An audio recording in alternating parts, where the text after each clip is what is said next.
everyone, welcome back to my channel. So our next chapter is growth and development in plants. ठीक है. So इस chapter में पढ़ने वाले हैं ग्रोथ कैसे हो रही है हमारी प्लांट की, डेवलपमेंट कैसे हो रहा है.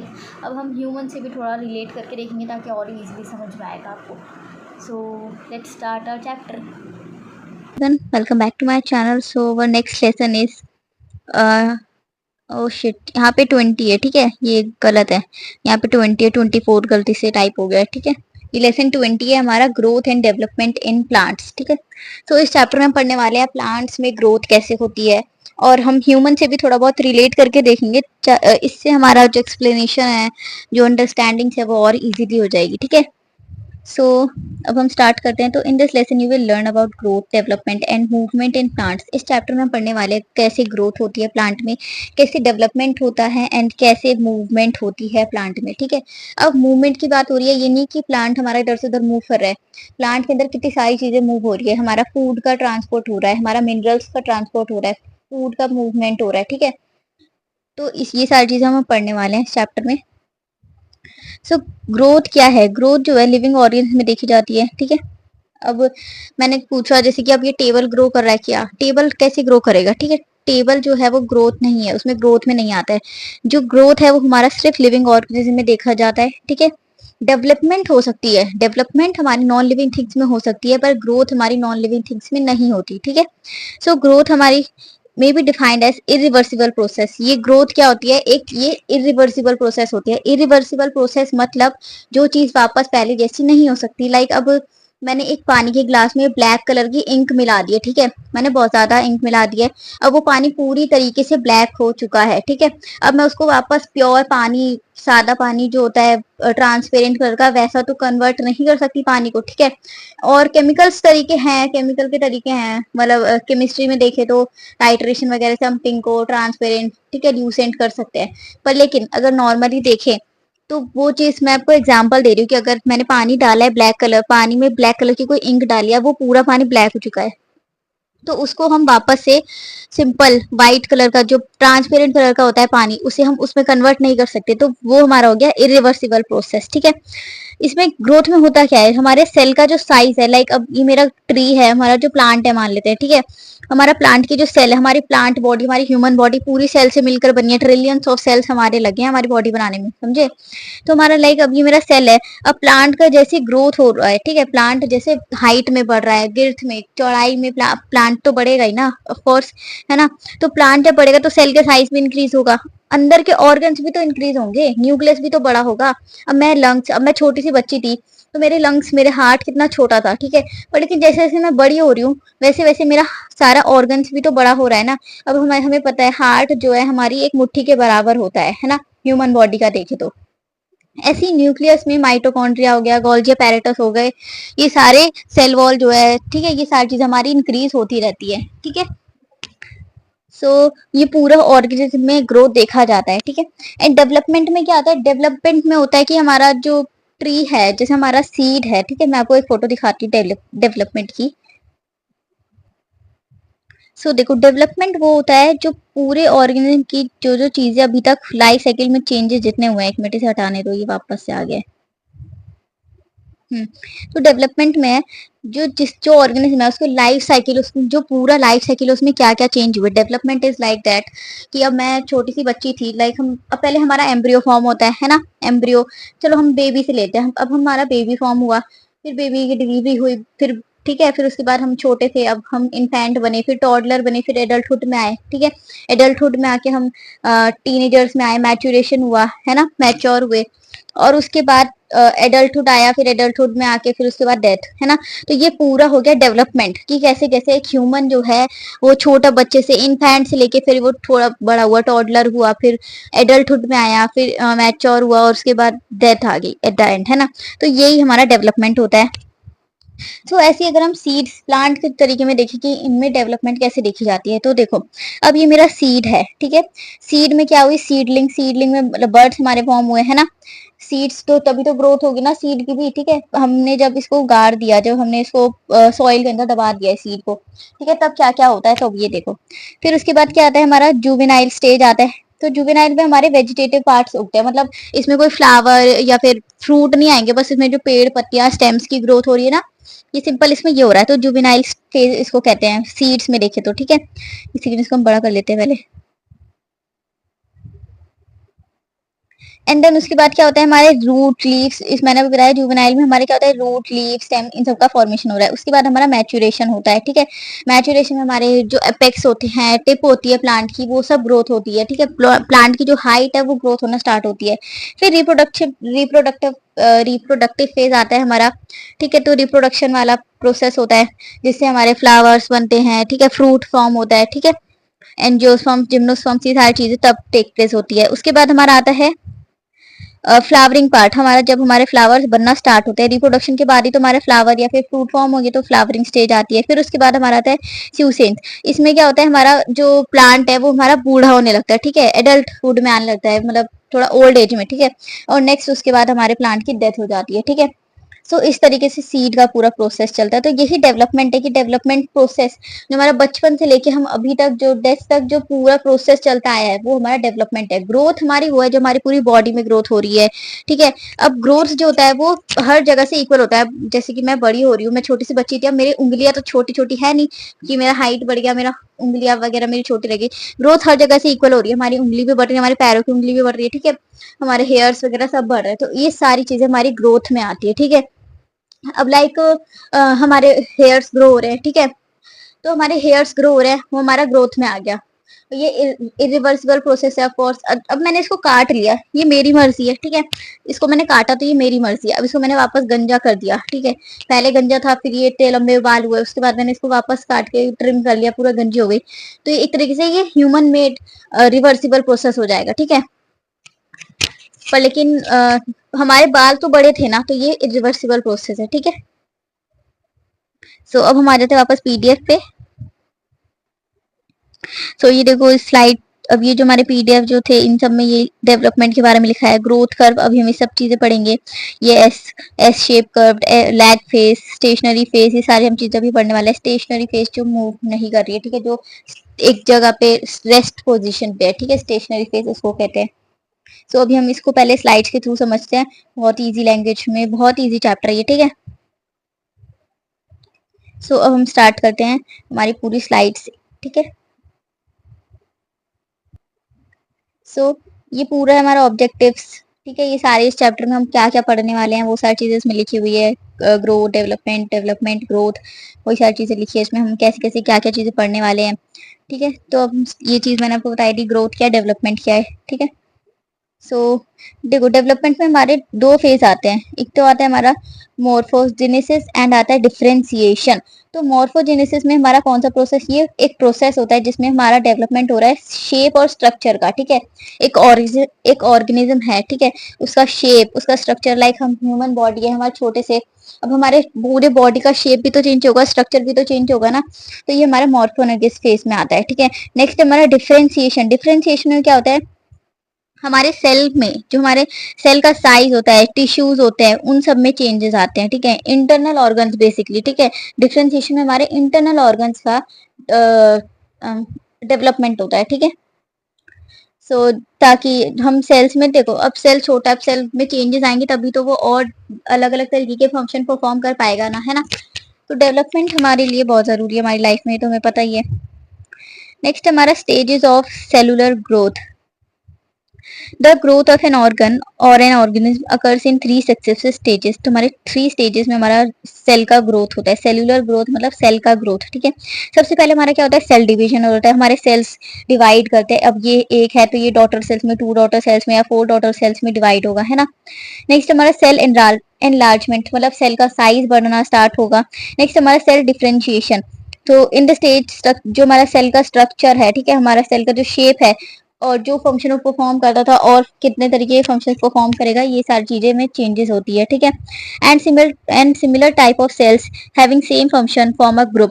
देखो फिर उसके बाद क्या करते हैं आगे चल के, पहले तो सेल एक फंक्शन परफॉर्म करना स्टार्ट करते हैं, फिर वो फंक्शन परफॉर्म करते करते जो सेल्स एक ही तरीके के फंक्शन परफॉर्म कर रहे हैं हमारी बॉडी में, वो सब मिलकर क्या करते हैं, टिश्यू फॉर्म कर लेते हैं, ठीक है। और टिश्यू मिलकर एक फंक्शन को अच्छी तरीके से परफॉर्म करना स्टार्ट कर देते हैं हमारी बॉडी में या फिर प्लांट में, ठीक है। Specific reasons of plant growth, ठीक है। इन जो लोअर ऑर्गेनिज्म होते हैं जैसे कि बैक्टीरिया हो गया, हमारा एल्गी, सब हमारे लोअर ऑर्गेनिज्म है। द एंटायर बॉडी ग्रोस, इनमें क्या होता है, जो इनकी जो पूरी बॉडी है ना, वो पूरी बॉडी ग्रो करती है। लाइक दिस इज हमारा बैक्टीरिया, इस तरीके मान लो मैंने रॉड शेप बैक्टीरिया ले लिया, जब इसकी ग्रोथ हो रही होगी तो इसका पूरा बॉडी में चेंज होगा, मैंने बताया साइज वगैरह सब चेंज होंगे, जो कि इरिवर्सिबल प्रोसेस है, ठीक है। But in higher organism like जैसे कि हमारे फर्न्स हो गए या पाइन्स ट्रीज पता है ना, और फर्न्स लाइक हमारा ये हमारे जो पत्ते होते हैं ना बहुत सारे इस तरीके के पत्ते, हमारे फर्न्स वाले हमारा फर्न्स लीव्स है, ठीक है, ये लीफ है एक तरीके का, ठीक है। ऐसी पेड़ होता है पूरा फर्न्स का बना हुआ। और पाइन ट्री जो बहुत लंबे लंबे होते हैं, जो फ्लावरिंग प्लांट्स होते हैं, growth is restricted to the cells present only in growing regions. यहाँ पे ग्रोथ ना इन सब चीजों में, इन जो हमारे फ्लावरिंग प्लांट्स है, फर्न्स है, पाइन ट्रीज में क्या होता है, जो ग्रोथ होता है वो रिस्ट्रिक्टेड होता है, मतलब वहां पे ग्रोथ नहीं होती है जहाँ पे सेल्स हमारे ग्रोइंग जो रीजन है ना, जैसे कि अब मेरा एपेक्स है, ठीक है, मैंने बताया ये जो हमारा टिप है, ये मैंने अभी बताया कि एपेक्स हमारा, हमने इसके बार चैप्टर्स में पढ़ लिया कि जो हमारा एपेक्स है, टिप सबसे ज्यादा सेंसिटिव पार्ट होता है हमारा, यहीं से ग्रोथ होता है, ठीक है। मैं भी आपसे क्वेश्चन पूछूंगी, बहुत इंटरेस्टिंग है, तो वो भी नेक्स्ट स्लाइड पे हम देखेंगे। जब हमारा ग्रोथ हो रहा है प्लांट का, तो हमारा एपेक्स से हो रहा है, हमारे ऊपर से हो रहा है ना प्लांट का ग्रोथ, ठीक है। तो अब इससे आपको थोड़ा हिंट मिल जाएगा आगे का आंसर क्या होने वाला है, ठीक है।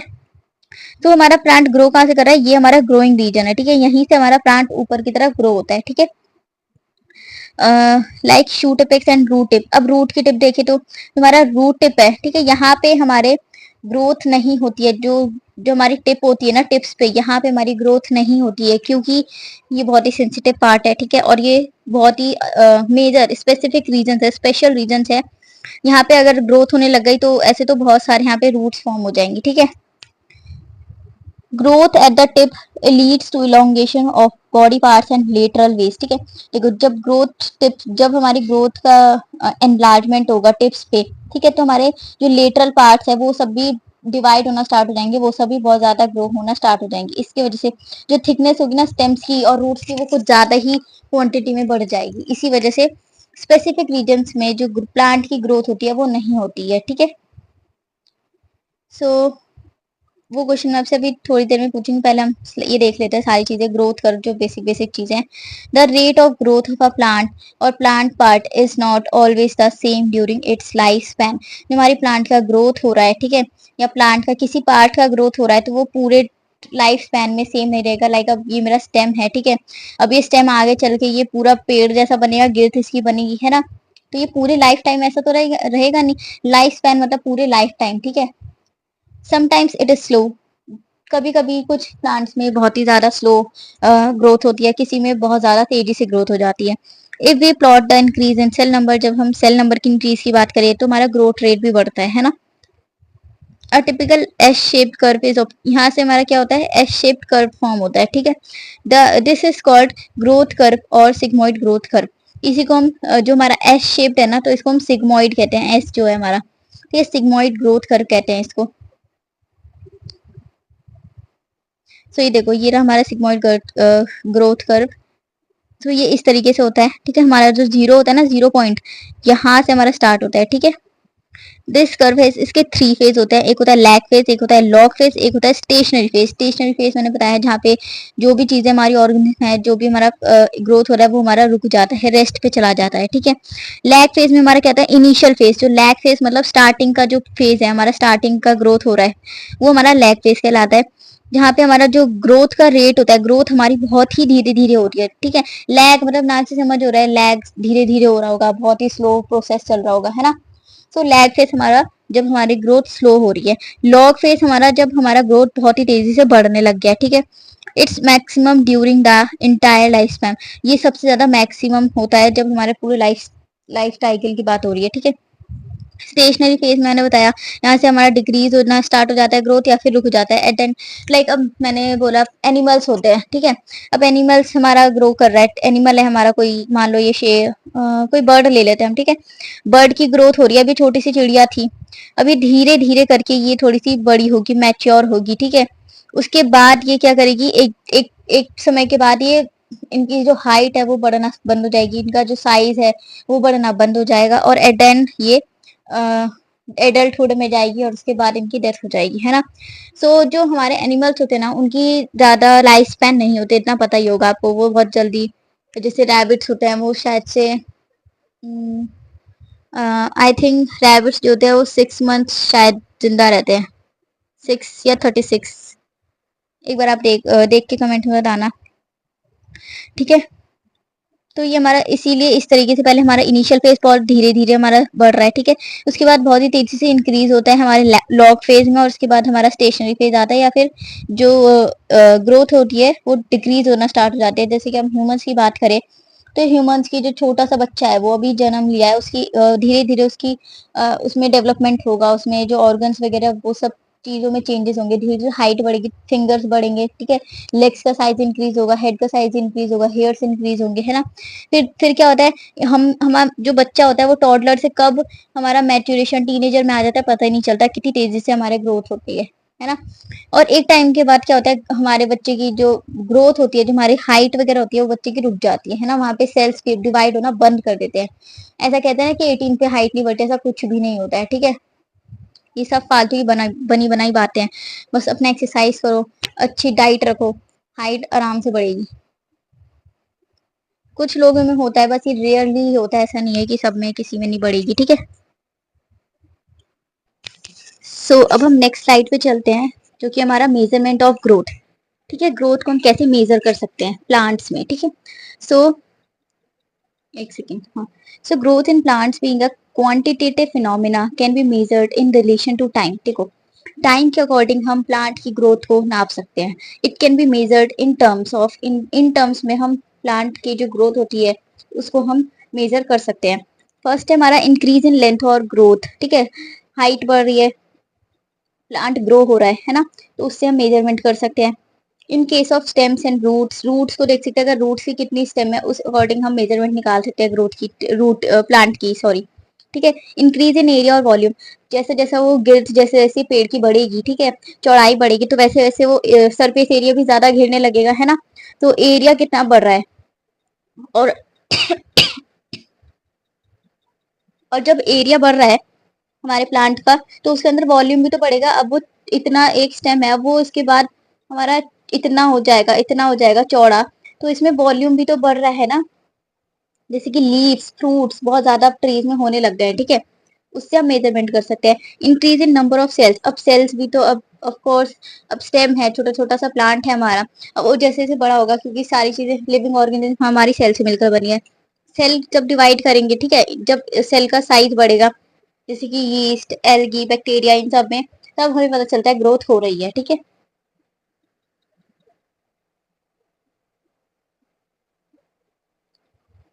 हम जो प्लांट है, जो भी प्लांट की ग्रोथ हो रही है, पता है हमें कि वो एपिकल रीजन से ही हमारा ग्रो करता है प्लांट, है ना।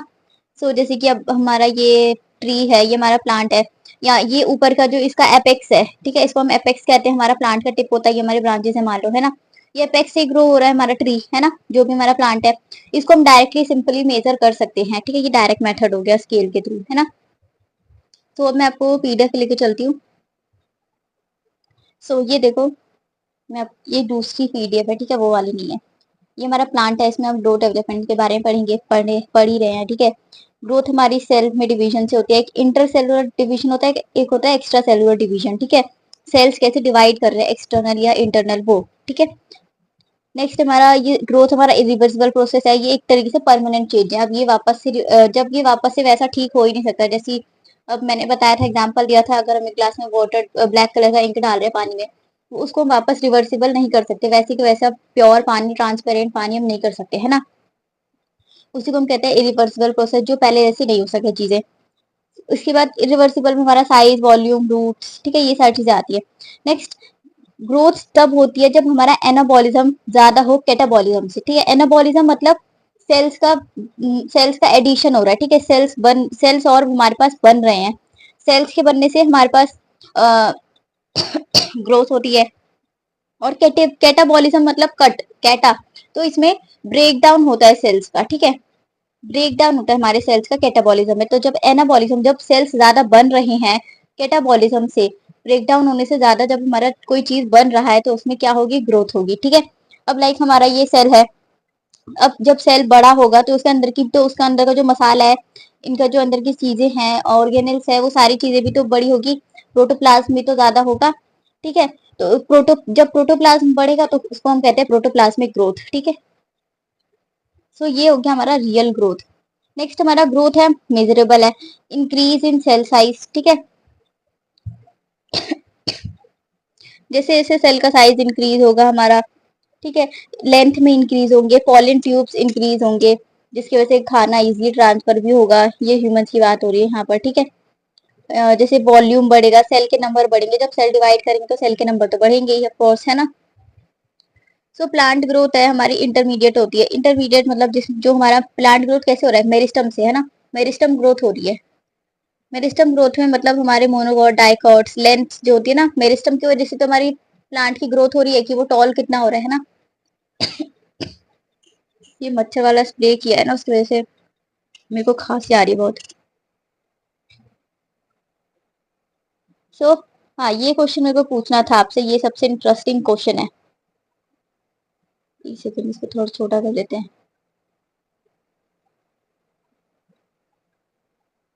ग्रोथ हमारी ओपन टाइम है, इसमें न्यू सेल्स हमेशा ऐड होते रहेंगे। ग्रोथ में हमारे सेल्स का एडिशन ही होगा, कैटाबॉलिज्म नहीं होगा, यहाँ पे कोई ब्रेकडाउन नहीं होता है। लोकलाइज्ड होते हैं, सर्टेन एरियाज में ही ये ग्रोथ कर रहे हैं। मैंने बताया था स्पेसिफिक रीजन्स में ये ग्रोथ नहीं करते हैं, है ना। मैंने एक एग्जांपल लिया है, आप बताना ये, ठीक है। लाइक अब ये मेरा ट्री है, ठीक है। ट्री के यहाँ पर मैंने प्लांट में, ठीक है, जो हमारा स्टेम है ना, वहां पे स्टेम के पास मैंने लगा दिया एक नल, लगा दिया मतलब टैप लगा दिया, ठीक है। अब वो 2024 में लगा की गई। अब मैं अगले साल 2025 में जब आई, ठीक है, वापस, तो ये एक ये वाला बना मेरे पास, एक ये ट्री। मैंने दो ऑप्शन दिया आपको, ए और बी। ये अब ठीक है, ये तो आप देख ही लोगे, पर लेकिन फिर भी थोड़ा दिमाग लगाना, सोचो कि कैसे हुआ। ट्री हमारा, जब हमारा ट्री बढ़ेगा तो ये रूट हमारा जो टैप में लगा के गई थी 2024 में, ये यहीं रहेगा या फिर ऊपर हो जाएगा या नीचे हो जाएगा, चलो ये बताओ। और क्यों होगा, चलो ये सोचो दिमाग में, ठीक है। देखो, अब मैं बता देती हूँ आंसर। क्योंकि ये हमारा ट्री है, जो भी हमारा स्टेम वगैरह होता है, एक सेकंड सारी चीज हटा देते हैं। जो भी हमारी स्टेम है, ठीक है, हमारा ब्रांचेस है, ये हमारी स्टेम ग्रोथ हो रही है, ठीक है। सो जब भी हमारा ट्री या हमारा प्लांट या कोई भी हमारा स्टेम जब ग्रो करता है, वो कभी भी रूट से थोड़े ना ग्रो करता है, वो हमारा एपेक्स से ग्रो करना स्टार्ट करता है। ये मैंने इसलिए हिंट दे रही थी आपको बार बार कि प्लांट हमारा एपेक्स से ग्रो करता है, ये ऊपर की तरफ ग्रो करता जाता है, स्टेम्स बनाता रहता है, ब्रांचेस बनाता रहता है, और इसकी वजह से ग्रोथ होती रहती है, ऊपर से ग्रोथ हो रही है, ठीक है, यहाँ पे ऊपर की तरफ ग्रोथ जा रही है। रूट से थोड़े ना, जो हमारा पेड़ है वो नीचे से थोड़े ना उग रहा है।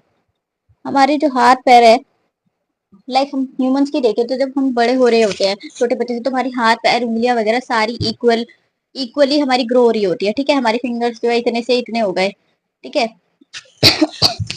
तो हम इस तरीके से हम प्लांट में ग्रोथ देखी जाती है, ठीक है। नेक्स्ट हमारा increase in number of organs, और अंदर के ऑर्गन्स भी तो इंक्रीज होंगे। नेक्स्ट है, अब हमारा फेजेस के बारे में बात हो रही है यहाँ पे। अब हम चलते हैं वापस से अपने स्लाइड्स पे, ठीक है, फिर इसके बाद यहाँ पे आएंगे वापस। ये अभी हम डायरेक्ट मेथड हम देख चुके हैं। तो नेक्स्ट है हमारा ऑक्जेनोमीटर, ठीक है। ऑक्जेनोमीटर क्या है, for more accurate measurement of length. अगर हमें प्लांट की, ट्री की एकदम एक्यूरेट मेजरमेंट लेनी है, ठीक है, सही से सही, मतलब जो एकदम सही आंसर है ना, उसके बिल्कुल पास आसपास आंसर आना चाहिए, ठीक है। तो एक्यूरेट मेजरमेंट हमें लेंथ का लेना है, तो इस डिवाइस का यूज किया जाता है, एक्जेनोमीटर का, ताकि हम प्लांट की ग्रोथ नाप सके, ठीक है। We can use the specially designed equipment, ये एक स्पेशली डिजाइंड इक्विपमेंट है फॉर मेजरमेंट ऑफ लेंथ, ठीक है। जिसको हम एक्सोनोमीटर भी कहते हैं, मतलब कहते हैं, यही कहते हैं, एक भी नहीं, ठीक है। We can use it to measure the rate of growth of shoot length of plant. जो शूट एरिया है, मैंने बताया था आपको, ये अब हमारा, ये मान लो सॉइल है, इसके नीचे हमारे रूट्स वगैरह हो गए, है ना। तो ये क्या हो गया, हमारा रूट सिस्टम, ये पूरा हमारा पार्ट हो गया रूट सिस्टम। अब जो हमारे सॉइल के, हमारे जो ऊपर वाला पूरा पार्ट आता है ना, जितनी ट्रीज है, स्टेम्स है, लीव्स है, ब्रांचेस है, सारे हमारे आते हैं शूट सिस्टम में। ये सब हम बहुत बार पढ़ चुके हैं। ये आता है हमारा शूट सिस्टम में। और हाँ गाइस, मैंने आपको बताना भूल गई थी कि मैंने चैनल का नाम चेंज किया है, क्योंकि 175 प्लस चैनल थे जिसका नाम NIS बायोलॉजी ही है, ठीक है, और उसमें वीडियोस है नहीं। सो मैंने नाम चेंज किया है biology with Yashna, biology with Yashna, ठीक है। इससे जब भी आप ये बायोलॉजी विद याशना नाम डालोगे सबसे ऊपर आपको मेरा चैनल मिल जाएगा ताकि कोई ढूंढना ना पड़े वीडियोस वगैरह, ठीक है। सो ये मत समझना कि दूसरा चैनल है, वही चैनल है, बस मैंने नेम चेंज किया है क्योंकि चैनल इजीली मिलता नहीं है, कि मैंने खुद देखा है, क्योंकि बहुत ज्यादा चैनल्स है इसी नाम के, इसीलिए। A thread is tied to the tip of the stem, जो स्टेम होता है उस पे हम एक थ्रेड को टाई करते हैं, वहां पर बांधते हैं, ऑफ अ पॉटेड प्लांट, जो हमारा प्लांट है ये पूरा पॉटेड प्लांट है ना, पॉट में इसीलिए, ठीक है। And the thread is hung on the पुली, जो हमारा पुली है यहाँ पर हम टाई जो हमने किया है ना थ्रेड, उसको हम वहां पे लटका देते हैं, टांग देते हैं एक्सोनोमीटर की, ये पूरा हमारा एक्सोनोमीटर है, ठीक है। ये सारा हटा रहे थे पहले, कचरा सा हो गया, ये पूरा एक्सोनोमीटर इक्विपमेंट है, ठीक है। The movement of the needle is read on the scale arc, जब हमारा मूवमेंट होगा, ठीक है, जब हमारी मूवमेंट होगी थ्रेड की, उसकी वजह से जो निडल पे आंसर आएगा, जो ये जो आर्क है ना, इस पे जो पॉइंट बनेगा, ठीक है, यही हमारा मेजरमेंट होगा लेंथ का। The other end of the thread is tied to the weight, जो हमारा दूसरा वाला एंड होता है थ्रेड का, उसको हम वेट से नाप, वेट पे टाई कर देते हैं। The pulley is fixed with a long needle, जो पुली है पूरा एक लॉन्ग निडल से फिक्स्ड है, ये देख रहे हो आप, ये लंबा सा, ठीक है। विच जिसकी वजह से हमारा स्लाइड ही, तो इसी की वजह से तो हमारा स्लाइड हो रहा है ना, कि आर्क आर्क में मूवमेंट कैसे दिख रही है हमें, इसी की वजह से दिख रही है, ठीक है। As the stem grows in the length, the weight pulls the thread down, जैसे जैसे हमारा स्टेम ग्रो होगा, लेंथ जैसे जैसे उसकी बढ़ेगी, वेट थ्रेड की वजह से वेट जो है बढ़ता जाएगा, उसकी वजह से हम मेजरमेंट कर लेंगे इजीली। नेक्स्ट है हमारा external growth factors. So external growth factors, जो हमारे एक्सटर्नल फैक्टर्स होते हैं ना, are those factors present in the environment that affect the growth of plant directly और इनडायरेक्टली, जो एक्सटर्नल फैक्टर्स होते हैं वो हमारे प्लांट को डायरेक्टली या फिर इनडायरेक्टली अफेक्ट करते हैं एक तरीके से, लाइक लाइट, देखो सनलाइट की कमी हो गई है, टेम्परेचर कम है, वाटर हमें वाटर प्लांट को नहीं मिल रहा है, मिनरल न्यूट्रिएंट्स नहीं मिल रहे हैं, कार्बन डाइऑक्साइड नहीं मिल रहा है, तब ये सारी चीजें एक्सटर्नल फैक्टर्स है, ये सारे ये सब अफेक्ट करते हैं प्लांट की ग्रोथ में, ठीक है। सो एक चीज याद रखना कि जैसे कि क्या बताना था, सो लाइक जैसे कि जो कुछ प्लांट्स होते हैं, अ, बहुत सारे प्लांट्स होंगे, आपने देखा होगा, हम तो जैसे हम अपने घर में क्या करते हैं, पौधों में पानी डालते हैं, है ना, पौधों में पानी डालते हैं, उनकी ग्रोथ हो रही होती है, पर उनका क्या, जो जिनको कोई पानी नहीं देता जंगलों में, ठीक है, तो उसके लिए क्या होता है, हमारा रेनफॉल, इसीलिए तो होता है ना हमारा रेन, ठीक है।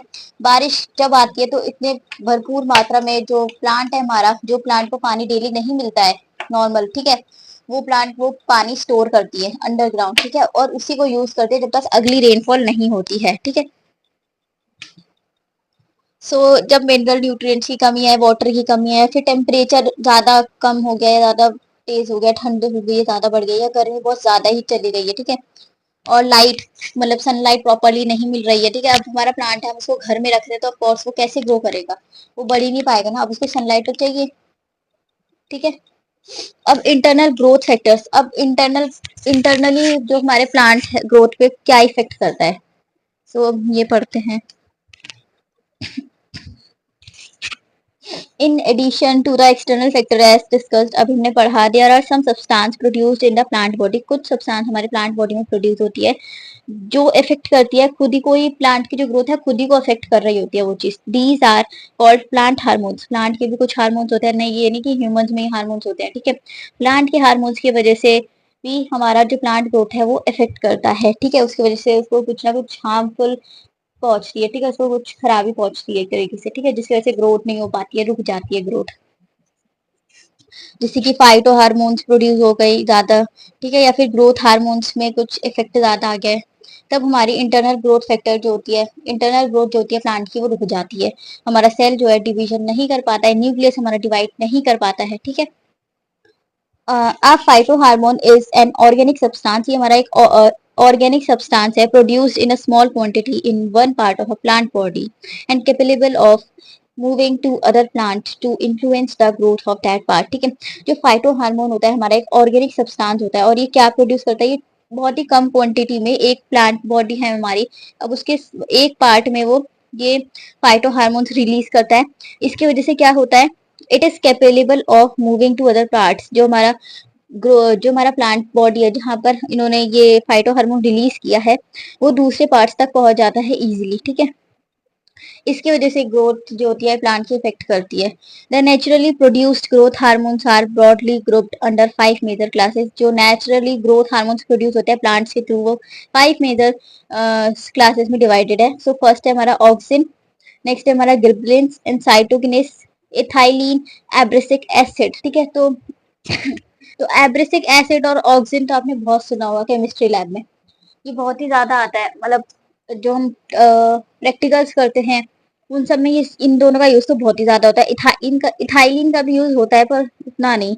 ऑक्सीजन और एब्सिरिक एसिड का बहुत ज्यादा यूज होता है। नेक्स्ट ये हमने पढ़ लिया है। नेक्स्ट है हमारा ऑक्सीजन। सो ऑक्सीजन क्या है? ऑक्सीजन जो है हमारा ग्रोथ प्रमोट करता है, एक तरीके से मतलब ग्रोथ में ही हेल्प करता है, ग्रोथ करने में प्लांट की, ठीक है। एक सेकेंड। प्लांट की ग्रोथ कराने में हमारा हेल्प करता है क्या? ऑक्सिन, ठीक है। Generally produced by the growing apex of the stem root of the plant. Generally क्या करता है, जो हमारे एपेक्स होते हैं ना स्टेम के, ये हमारा ये एपेक्स जो पार्ट है, हमारा टॉप पार्ट है, हमारा जो टिप है, जहाँ से तो हमारी ग्रोथ हो रही है हमारी प्लांट की, ये वहां पर ज्यादातर ये प्रेजेंट होता है, यहीं पे ये प्रोड्यूस करता है ऑक्सीजन, जिसकी वजह से ग्रोथ और ज्यादा इजिली होती है, ठीक है। It helps in the elongation of shoot system. जो हमारा इलोंगेशन मतलब लंबाई जो बढ़ रही है ट्री की, प्लांट की जो भी है, ठीक है। जो भी है कह रही हूँ, प्लांट या फिर हमारा स्टेम है या फिर हमारा ट्री है, ठीक है। ट्री भी तो छोटे बड़े भी होते हैं, ठीक है। तो उनका इलोंगेशन कराने मतलब शूट सिस्टम का इलोंगेशन कराने में सबसे मेजर रोल हमारा ऑक्सीजन करता है, ठीक है। रूट टिप्स में, अब ये रूट जो हमारी रूट टिप्स है ना, रूट टिप्स उसको ग्रोथ कराने में हेल्प करता है ताकि वो नीचे और ज्यादा तक सॉइल के और डीपली तक जा सके, अंडरग्राउंड वाटर इजिली ले सके, ठीक है। और ये हमारा एपिकल मेरिस्टम में सबसे ज्यादा यूजफुल होता है। The naturally produced oxygen is indole 3 acetic acid, ठीक है। जो हमारा ऑक्सीजन है नेचुरली जो हार्मोन्स प्रोड्यूस होते हैं ना प्लांट बॉडी से, वो हमारा एक है ऑक्सीजन जिसका नाम है इंडोल 3 एसिटिक एसिड, ठीक है। ये नाम याद रखना, ये पेपर में आ सकता है। इंडोल 3 एसिटिक एसिड जिसको हम शॉर्ट में IAA भी कहते हैं, MCQ में ये आ सकता है कि IAA का पूरा नाम क्या है, ठीक है। और ये किस कैटेगरी के हैं ये भी पूछ सकते हैं। They are also produce by chemical synthesis, इसको हम केमिकल्स के थ्रू भी बना सकते हैं। Which show same physiological responses like auxin, ठीक है। जो सेम ही रिस्पॉन्स देगा, सेम ही ग्रोथ प्रमोटर ही होगा, ग्रोथ में हेल्प ही करेगा, ठीक है। मतलब इसी की तरह सेम काम करेगा ऑक्सीजन, जो है हमारा फिजियोलॉजिकल रिस्पॉन्स देगा same. Some of the synthetic auxin are, कुछ ऑक्सीजन और है IBA, NAA। हाँ NA मैं यही बोलना चाह रही थी, NAA सबसे इंपॉर्टेंट है। ये NAA मेरे पेपर में खुद आया था, ठीक है। सो नेप्थेलिक एसिटिक एसिड ये हमारा सिंथेटिक ऑक्सीजन है, ये नेचुरल नहीं है, ये सिंथेटिक। नाम से समझो, सिंथेटिक मतलब मैन मेड, ह्यूमन मेड है, ठीक है। और नेचुरली जो हमारा प्लांट बॉडी के हार्मोन से रिलीज हो रहा है नेचुरली, ये हमारा सिंथेटिक होता है। NA क्वेश्चन में आ चुका है पिछले साल ही, ठीक है, लास्ट टाइम। तो ये याद रखना। ये शायद मेरे वाले में, मेरे क्वेश्चन पेपर में होगा या नहीं, पर लेकिन सेट्स होते हैं एनवाइस बायोलॉजी के भी सेट्स होते हैं, 4 ABC 3 है ना, ABCD 4 सेट्स में हमारा डिवाइडेड होता है। जो हमारी लाइन से अब एक इंसान यहाँ बैठा है, ये मान लो ये हमारे 4 सीट्स है, तो इसको A मिलेगा, इसको B मिलेगा, इसको मिलेगा C, इसको मिलेगा D। फिर इस तरह बैठेंगे तो यहाँ पे इसको मिलेगा B, ठीक है। फिर यहाँ जैसे मान लो 4 रो है, तो इसको फिर यहाँ से ABCD, यहाँ पे D, ठीक है। तो सोच रहे मतलब कोई इधर उधर ऊपर ना हम आगे से पूछ सकते हैं ना ही बगल से पूछ सकते हैं, इसलिए अपना पढ़ के जाओ, ठीक है। ये सब रिस्की मत लो। The Greek word auxin means to grow, जो ये ऑक्सिन हमारा वर्ड आया कहाँ से? ये ग्रीक वर्ड है, ठीक है। इसका नाम का मतलब ही है टू ग्रो, ग्रो करना, ठीक है। The it was first isolated from human urine, ये कहाँ से सबसे पहले निकला था? ह्यूमन के यूरिन से, जो हमारे बॉडी से यूरिन निकलता है ना, उसी में ये सबसे पहले पाया गया था। नेक्स्ट हमारा फ्रिट्स वेंट एक्सपेरिमेंट, जो कि 1928 में किया गया था, ठीक है। An experiment was performed by फ्रिट्स went, जो नाम है ना जिस साइंटिस्ट ने किया था उसका खुद का नाम ही फ्रिट्स वेंट है, इसी के बेस पे इन्होंने अपना एक्सपेरिमेंट का नाम दे दिया। On oat seedling to see the effect of auxin, जो ओट के जो सीड्स होते हैं ना, ओट्स के हाँ, जो ओट के सीड्स होते हैं उन पे इन्होंने एक्सपेरिमेंट किया था ताकि वो ऑक्सीजन का इफेक्ट देख सके कि कैसे ग्रो हो रहा है, कितना जल्दी ग्रो हो रहा है, ठीक है, कितने समय में हो रहा है, ठीक है। When the tip of oat सेलोटोफाइल, जो हमारा अर्ली शूट, जब हमारा जो हमारा सीड होता है, ठीक है, जो सीड हमारा छोटा सा वो धीरे धीरे फॉर्म करने लगता है, ठीक है, सीडलिंग। ये सीडलिंग पहले हमारा सीड है, अब ये थोड़ा बड़ा होगा, सीडलिंग फॉर्म करेगा इस तरीके से, है ना। हमारे सीडलिंग फॉर्म करेंगे, जब अर्ली शूट होता है तब हमारा ये फॉर्म होता है, वो रिमूव हो जाता है। तब जब हमारा ऑक्सीजन रिलीज होने लगता है, ये रिमूव हो जाता है, ये हट जाता है, जिसकी वजह से हमारी जो ग्रोथ है होती है, ठीक है, प्लांट की, वो जो सीड की, वो हमारी रुक जाती है। उसके बाद हमारा डायरेक्टली स्टेम वगैरह ग्रो करना स्टार्ट कर देता है। Then the remove tip is placed on a block of agar agar. देखो, अगर नाम सुना होगा बहुत बार। अगर अगर एक केमिकल सब्सटेंस है जो कि गिलेटिनिश मटेरियल से मिलकर बना हुआ है, सीवीड से मिलकर बना हुआ है, एक एनिमल है, ठीक है। और अबाउट एन आवर, ठीक है, ये बहुत ही घंटे लगते हैं उनको बनाने में। अगर अगर को बहुत सुना होगा नाम आपने, मेरे ख्याल से बहुत ही फेमस केमिकल सब्सटेंस है, ठीक है। This agar block is then placed on the cut end of the seedling. और उसके बाद जो अगर ब्लॉक होता है ना, उसको हम जो सीड का कट है उसके एंड पर लगा देते हैं। उसके बाद it was observe that growth of seedling started again. उसके बाद ये देखा गया कि जो ग्रोथ होती है सीडलिंग की, मतलब सीड जो हमारा जर्मिनेट हो रहा है, वो वापस से होने लग जाता है, ग्रोथ वापस से परफॉर्म होने लग जाती है। It shows that there is something that has passed from the cut tip. तो इससे ये पता चल रहा है कि जो हमने अगर ब्लॉक रखा था सीडलिंग के एकदम कट कोने पर, ठीक है, उसकी वजह से जो हमारा कट टिप है अगर ब्लॉक का, उसकी वजह से हमारा ग्रोथ जो है वो रीस्टार्ट हो चुका है वहां से। This was named auxin, a plant hormone. इसी को हमने नाम दिया अ प्लांट हार्मोन ऑक्सिन, ठीक है। सो नेक्स्ट हमारा ये हमारा फिट सेट एक्सपेरिमेंट है, ये अगर ब्लॉक है, ठीक है। इस तरीके से हमारा जो पार्ट होता है प्लांट बॉडी का, शूट सिस्टम का, वहां पे हमने अगर ब्लॉक पे रखा और उसके बाद हमारी प्लांट की ग्रोथ देखी गई। सो नेक्स्ट हमारा फंक्शंस क्या है ऑक्सीजन के। तो अभी हमने पढ़ा कि ये क्या करता है, इलोंगेशन, सेल सेल के जो हाइट है सेल बढ़ाने में हेल्प करता है, सेल डिवीजन में हमारा हेल्प करता है, प्लांट ग्रोथ में हेल्प करता है। It suppress the growth of lateral bird. ये जो लेटरल बर्ड्स होते हैं ना, ये हमारा बर्ड है मान लो, ठीक है। फिर ये धीरे धीरे सेपरेट हो जाता है और फिर उसके बाद ये अपना ही अलग ही फॉर्म कर देता है ना। और फिर इसके बाद इसके साथ भी धीरे धीरे बर्ड फॉर्म होना स्टार्ट हो जाता है, ठीक है। तो ये एग्जाम्पल है हाइड्रा का, ये जो मैं ले रही हूँ ना ये बार बार, ये एग्जाम्पल हाइड्रा का है, ठीक है, याद रखना हाइड्रा, ठीक है। ये इस तरीके का हाइड्रा का स्ट्रक्चर भी होता है, आप देख सकते हो गूगल पे जाके। सो कहाँ थे हम। If the tip of plant is remove the lateral branches begin to grow. जब हमारा टिप जो होता है प्लांट का, जब वो रिमूव हो जाता है तो हमारे जो लेटरल ब्रांचेस होते हैं वही हमारा ग्रोथ करना स्टार्ट कर देते हैं। इन most of the plants apical bud suppress the development. कुछ प्लांट्स में, बहुत सारे प्लांट्स में देखा गया कि एपिकल बर्ड जो होता है वो डेवलपमेंट रोक देता है, तरीके से डेवलपमेंट जो हो रही होती है वो कम हो जाती है लेटर बर्ड्स की। This is called apical dominance, ठीक है, इसी को हम कहते हैं एपिकल डोमिनेंस। डोमिनेंस मतलब नाम से समझ आ रहा है, किसी चीज को रोका जा रहा है, किसी चीज को दबाया जा रहा है ना, डोमिनेट किया जा रहा है, ठीक है। तो नेक्स्ट है it delays fall of leaves. इसकी वजह से जो लीव झड़ते हैं ना उतना ज्यादा, वो कम हो जाता है ऑक्सीजन की वजह से। NaA naphthalene acetic acid is use for preventing fruit drop. जो हमारा पेड़ से फ्रूट गिर जाता है ना, NaA इसको रोकता है। एप्पल्स में ज्यादातर देखा जाता है ये, बिफोर दे आर राइप, ठीक है, जब तक वो अच्छे से पक नहीं जाते, ठीक है, जब तक वो प्लांट पे टंगे रहेंगे, ठीक है, अब उसको जब तक कोई तोड़े नहीं।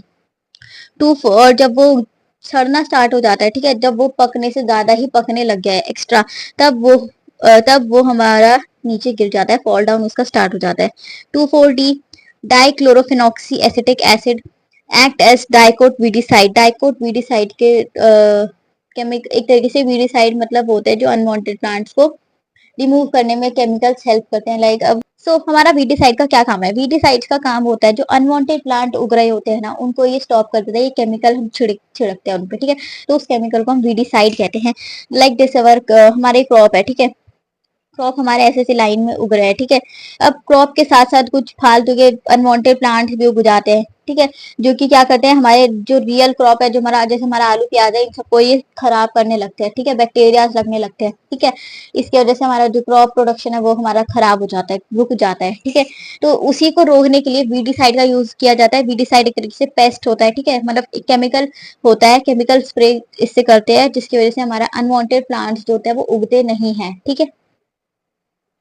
नेक्स्ट है हमारा एपिकल डोमिनेंस। तो मैंने बताया हमारा एपेक्स से हमारा प्लांट बॉडी उगना स्टार्ट करता है, ये नहीं कि नीचे से वो गिर, नीचे से थोड़ा ना रूट से उगेगा थोड़े ना। हमारा जो एपेक्स सिस्टम है वहां से हमारा प्लांट ग्रो करना स्टार्ट करता है, ग्रोथ करता रहता है, ठीक है। ब्रांचेस फॉर्म करता रहेगा, वैसे वैसे बड़ा हो जाएगा धीरे धीरे, ठीक है।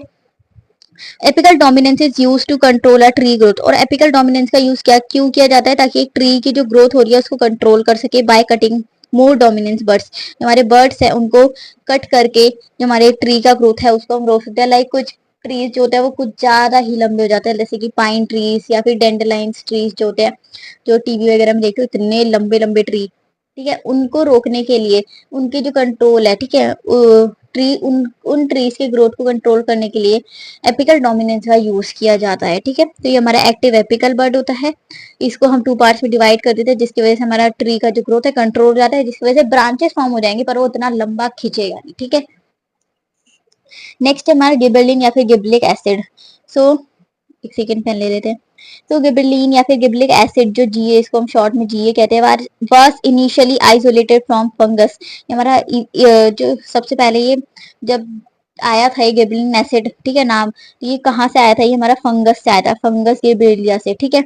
In plants it is produced in embryos. और प्लांट्स में देखा जाए तो ये एम्ब्रियोज में प्रोड्यूस होते हैं। जब हमारा एम्ब्रियो का फॉर्मेशन हो रहा होता है तब हमारा गिबलिक एसिड का फॉर्म होता है, ठीक है।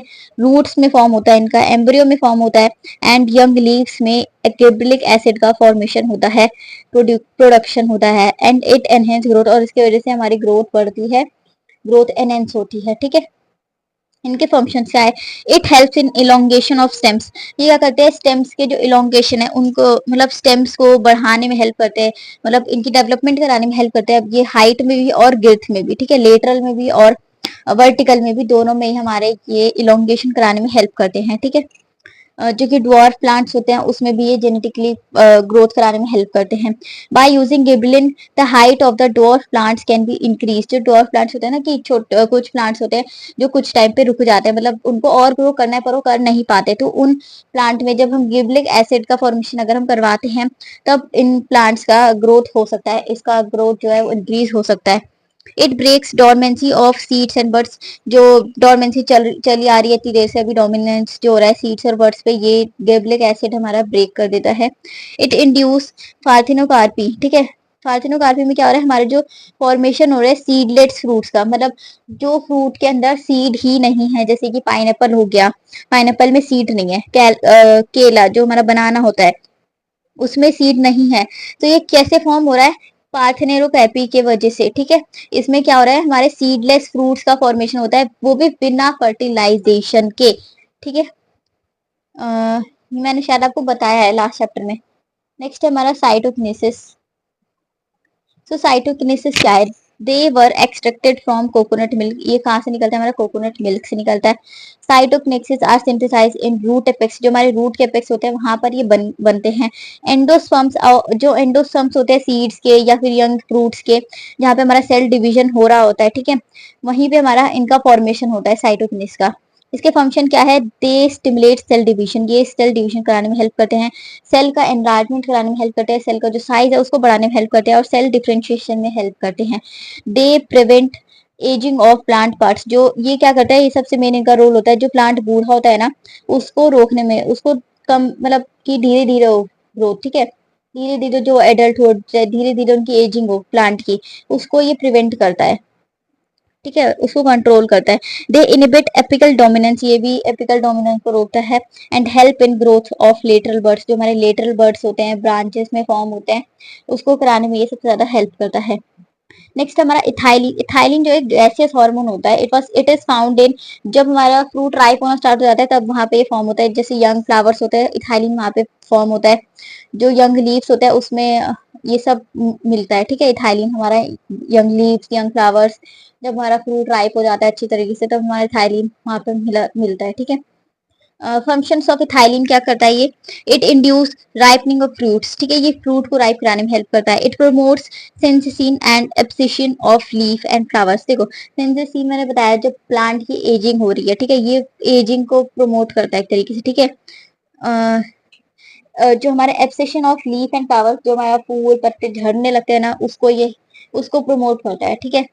In cells it only increase the width not the length. ये क्या करता है सेल्स में, क्या करता है, ये हमारा सेल है, एक सेकेंड, लाइक ये मेरा सेल है, तो इसका ना ये क्या करेगा, जैसे कि एक सेल होता है हमारा, तो ग्रोथ हो रही है तो पूरी तरीके से हो रही है लेंथ में भी और गिर्थ में भी, पर ये क्या करता है सिर्फ हमारी विथ, जो गिर्थ है ना, हमारी चौड़ाई होती है लेंथ उसकी, तो वो ग्रोथ कराने में हेल्प करता है। मतलब इस तरीके से लेंथ हमारी ग्रो नहीं होती है, ग्रेथ जो हमारी वेट होती है ना, वेथ मतलब जो चौड़ाई होती है किसी चीज की, तो उसको बढ़ाने में हेल्प करता है। ठीक है, थाइलिन। नेक्स्ट हमारा एब्सिसिक एसिड। तो एब्सिसिक एसिड को हम शॉर्ट में ए बी कहते हैं, ए। ठीक है, abscisic acid also known as dormin, इसको हम डॉर्मिन भी कहते हैं, is a naturally occurring growth. ये एक नेचुरल ग्रोथ हार्मोन है, ठीक है, नेचुरली प्रोड्यूस होता है हमारा एब्सिसिन। ये कहाँ मिलता है हमारे बहुत ही जो वैरायटीज होती है ना, बहुत तरीके के प्लांट्स हमारे एक थोड़े ना, इतने सारे वाइड वैरायटीज में पाए जाते हैं। It is synthesized in leaves, हमारे बनता कहाँ पे, एब्सिसिक एसिड हमारा लीव्स में बनता है। इनका फंक्शन क्या है, it induce dormancy of birds and seeds. ये जो डोरमेंसी होती है बर्ड्स और सीड्स को, उसको रोकता है, as opposed to gibberellin which breaks dormancy, जैसे कि हमारा गिबलिन में हो रहा था। ठीक है, it promotes the sensations of leaf, जो हमारा लीव्स हो रहा है, लीफ का जो फॉल डाउन हो रहा है, फ्लावर्स का फॉल डाउन हो रहा है, उसको प्रमोट करता है। अब देखो, अब पेड़ पे जो पत्ते है उसका झड़ना भी तो जरूरी है ना, ताकि न्यू पत्ते आए, ठीक है, न्यू यंग लीव्स आए, है ना, उनको भी तो आने का मौका मिलना चाहिए कि नहीं। So it inhibits seed germination, seed germination कराने में बहुत हेल्प करता है और डेवलपमेंट कराने में हेल्प करता है सीड का। अभी मैंने डेवलपमेंट जब हम स्टार्टिंग में देख रहे थे, मैंने दिखाया था कैसे सीड हमारा सीडलिंग में फिर उसका जर्मिनेशन होता है, फिर वेजिटेटिव पार्ट आता है हमारा, हमारा जो स्टेम्स वगैरह, हमारे रूट्स वगैरह वो फॉर्म होते हैं, उसके बाद हमारा मैचुरेशन आता है, उसके बाद हमारा क्या कह रही थी मैं, सेंसेशन वाला पार्ट आता है, जिसमें हमारा जो प्लांट है वो हमारा एजिंग करना, ज्यादा एज हो जाती है उसके, और उसके लेस एट द एंड हमारा डेथ आ जाता है। ठीक है, तो इस तरीके से प्लांट की डेथ भी हो जाती है। तो ये पूरा प्रोसेस जो हो रहा है वो हमारा डेवलपमेंट है। ठीक है, it cause closing of stomata, इसकी वजह से जो हमारा स्टोमेटा है वो क्लोज होता है। ठीक है, ओपन की नहीं, क्लोज की बात हो रही है। सो ये तो ऐसी टेबल तरीके से आप देख लेना, गिबलिन में हमारा जर्मिनेशन होता है और किसी में नहीं होता, ग्रोथ मैच्योरिटी तक हमारे इन तीनों में होती है, और थायरिन और एब्सिसिक एसिड में नहीं होती है। इस तरीके से सारी चीजें लिखी हुई है। नेक्स्ट हमारा growth regulators. The growth of the plant can also be influenced by certain synthetic chemical resembling plant hormones. ठीक है, अब देखो, जो हमारे ग्रोथ रेगुलेटर्स होते हैं ना, जो ग्रोथ हो रही होती है प्लांट की, वो कैसे पता कर सकते हैं हम, सिंथेटिक केमिकल्स के थ्रू भी हम पता कर सकते हैं। ठीक है, जैसे कि रिजेंबलिंग प्लांट्स जो होते हैं ना, एक दूसरे से मिलते जुलते प्लांट्स होते हैं, उनका हार्मोन भी सेम होता है ऑलमोस्ट, है ना, उनका स्ट्रक्चर भी सेम होता है, उनके फंक्शंस भी सेम होते हैं। These are called growth regulators, इसी को हम ग्रोथ रेगुलेटर्स कहते हैं, जो कि हम सिंथेटिक केमिकल्स के थ्रू इन्फ्लुएंस कर सकते हैं। Growth regulators are chemical substance, जो ग्रोथ रेगुलेटर है केमिकल सब्सटेंस एक तरीके से, other than naturally produce hormone. ठीक है, एक होता है नेचुरल प्रोड्यूस हो रहा है हार्मोन, पर ग्रोथ रेगुलेटर इसके उल्टे साइड पे होता है, ये केमिकल सब्सटेंस होते हैं जो कि ह्यूमन मैन मेड बनाए गए हैं। ठीक है, इनहिबिट और modify growth and development in plants, ये क्या करता है, हमारा मॉडिफाई कराने में हेल्प करता है ग्रोथ को, मतलब मॉडिफिकेशन लाने में, जैसे कि हम जो पढ़ रहे थे स्टार्टिंग में बायोलॉजिकल क्लासिफिकेशन में या फिर प्लांट वाले चैप्टर में हमने पढ़ा है, कैसे कैसे एडवेंटिशियस रूट में हमारी मॉडिफिकेशन आई, हमारे बनाना ट्रीज जो होते हैं, इन सब में कैसे कैसे टैप रूट्स में क्या क्या मॉडिफिकेशन आई, ये सारी चीजें हम पढ़ के आ चुके हैं। ठीक है, तो मॉडिफिकेशन यहाँ पे यहाँ पे हम बात क्या करें, ग्रोथ की मॉडिफिकेशन की बात कर रहे हैं। ठीक है, अब हम देखते हैं practical application of growth regulators. So with the help of auxins और गिबलिन सीडलेस वेराइटीज जो होती है ना, गिबलिन की वजह से हमारा सीडलेस फ्रूट फॉर्म होता है, कैन बी प्रोड्यूस, हम ऑक्सिन्स की वजह से और गिबलिक सीडलेस की वजह से हम फ्रूट फॉर्म कर सकते हैं बिना फर्टिलाइजेशन के, वो भी बिना सीड वाले। You might have seen seedless grapes, हमने देखा है कोई कोई ग्रेप्स जो होते हैं वो सीडलेस होते हैं, उनमें सीड्स नहीं होती, पपाया वहाँ पे सीड्स नहीं होते हैं। ठीक है, वो जो आप ब्लैक कलर का देखते हो वो सीड नहीं है, वो ब्लैक कलर के इतने सारे जो होते हैं ना पपाया के अंदर, वो सीड नहीं होता। ठीक है, मार्केट्स में देखा है हमने। Early flowering in some plants is possible by applying growth regulators, जो अब कुछ क्या करते हैं, जैसे कि जो प्लांट्स बेचते हैं, ठीक है, अब वो जब उनको चाहिए कि जल्दी जल्दी उनको बेच के हटाना है, ठीक है, अब वो क्या करते हैं, केमिकल्स डालना स्टार्ट कर देते हैं। ग्रोथ रेगुलेटर्स जो हमारा केमिकल है, ग्रोथ रेगुलेटर क्या है, केमिकल है, ठीक है, वो ये डालना स्टार्ट कर देता है। ग्रोथ रेगुलेटर की वजह से क्या होता है, जो फ्लावर्स होते हैं वो जल्दी जल्दी उगना स्टार्ट हो जाते हैं। लाइक अभी मेरे घर पे भी एक ट्री है, मतलब एक हिबिस्कस का प्लांट है जो कि मेरे नेबर ने दिया था, ठीक है, जो बगल वाली दीदी है ना, उन्होंने दिया था। सो उन्होंने केमिकल्स डलवाए हैं, ग्रोथ रेगुलेटर्स डलवाए हैं, ठीक है, जिसकी वजह से मतलब सोच सकते हो डेली हमें 4 हिबिस्कस मिल जाते हैं, डेली सुबह सुबह 4 हिबिस्कस जो है हमारे उग जाते हैं और उसको हम फिर तोड़ के भगवान जी को चढ़ाते हैं, है ना। सो डेली तो जल्दी जल्दी ग्रो करते हैं, तो उसमें ग्रोथ रेगुलेटर्स उन्होंने डलवा रखा है, ठीक है। तो जल्दी जल्दी फ्लावरिंग करवाने के लिए कुछ प्लांट्स में हमारी ग्रोथ रेगुलेटर्स डलती हैं। सो नेक्स्ट है हमारा डिफ्रेंसिएशन। तो सबसे इंपॉर्टेंट और सबसे अच्छा part. So differentiation in plant is permanent, ये परमानेंट होता है। Localized qualitative change in size, इसमें क्या क्या होता है, साइज जो हमारा चेंज होता है सेल का, biochemistry structure and functions of cells हमारे चेंज होंगे, ठीक है। टिश्यूज और ऑर्गन्स में चेंजेस आएंगे। It refers to the process by which distinct cell types arise from precursor cells and becomes different from each other। ये इसमें क्या आता है, जो हमारे कुछ कुछ सेल्स के जो होते हैं टाइप्स वगैरह चेंजेस होते हैं, ठीक है, सेल के साइज में चेंजेस होता है, जिसकी वजह से ये एक दूसरे से डिफ्रेंशिएट हो जाते हैं, मतलब एक दूसरे से डिफरेंट हो जाते हैं। फॉर एग्जाम्पल जैसे कि वस्कुलर टिश्यूज, जैसे कि हमारे वस्कुलर टिश्यूज जो होते हैं xylem phloem are differentiated from meristematic cells. ये इनको हम डिफरेंशिएट कैसे करते हैं, मेरिस्मेटिक सेल्स के थ्रू, है ना। जो हमारे प्रोकैम्बियम है, वस्कुलर कैम्बियम है, are procambium and vascular cambium and mature to perform specific functions.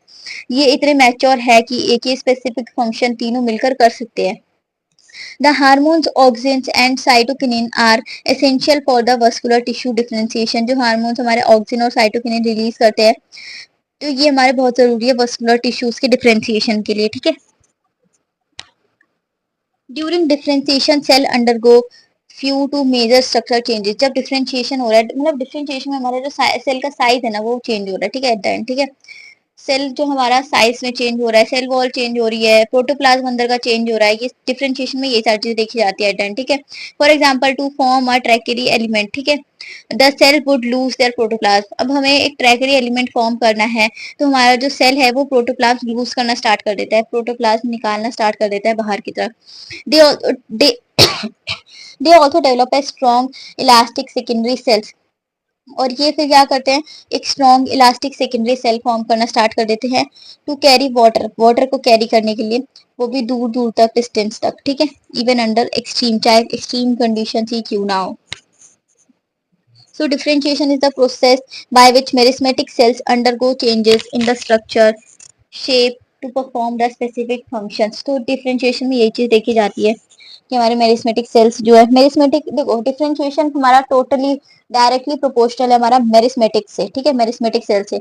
Meristematic sales में क्या हो रहा है, हमारा इलोंगेशन, हमारा सेल का डिवीजन हो रहा है, सेल का जो साइज है वो चेंज हो रहा है, ठीक है, स्ट्रक्चर में चेंजेस हो रहे हैं, शेप में चेंजेस हो रहे हैं, ठीक है, स्पेसिफिक फंक्शन फिर वो जैसे जैसे उनका साइज शेप सब चेंज होगा तो वो फंक्शन भी एक स्पेसिफिक फॉर्म परफॉर्म करना स्टार्ट कर देंगे। ये हमारा पूरा डिफरेंशिएशन में आता है। नेक्स्ट हमारा dedifferentiation. It is the reversal of cell development in plants, ठीक है, ये पूरा रिवर्सल होता है जो हमारा डेवलप हो रहा है प्लांट्स के अंदर, वो पूरा रिवर्सल है ये डिफरेंट डी डिफरेंशिएशन। मतलब अभी हमने डिफरेंशिएशन में पढ़ा सेल का साइज वगैरह सब हमारा चेंज हुआ है, डी डिफरेंशिएशन एकदम उल्टा है हमारा डिफरेंशिएशन के, ठीक है। so that the differentiation that had occurred previously is lost। यहाँ पे जो हमारा डिफरेंशिएशन अभी तक हुआ प्लांट में वो लॉस हो जाता है, खो जाता है। And the cell becomes more generalized in structure, बहुत जो सेल है हमारा वो एकदम जनरलाइज्ड हो जाता है स्ट्रक्चर में, ठीक है। The living differentiated sales that have lost the capacity.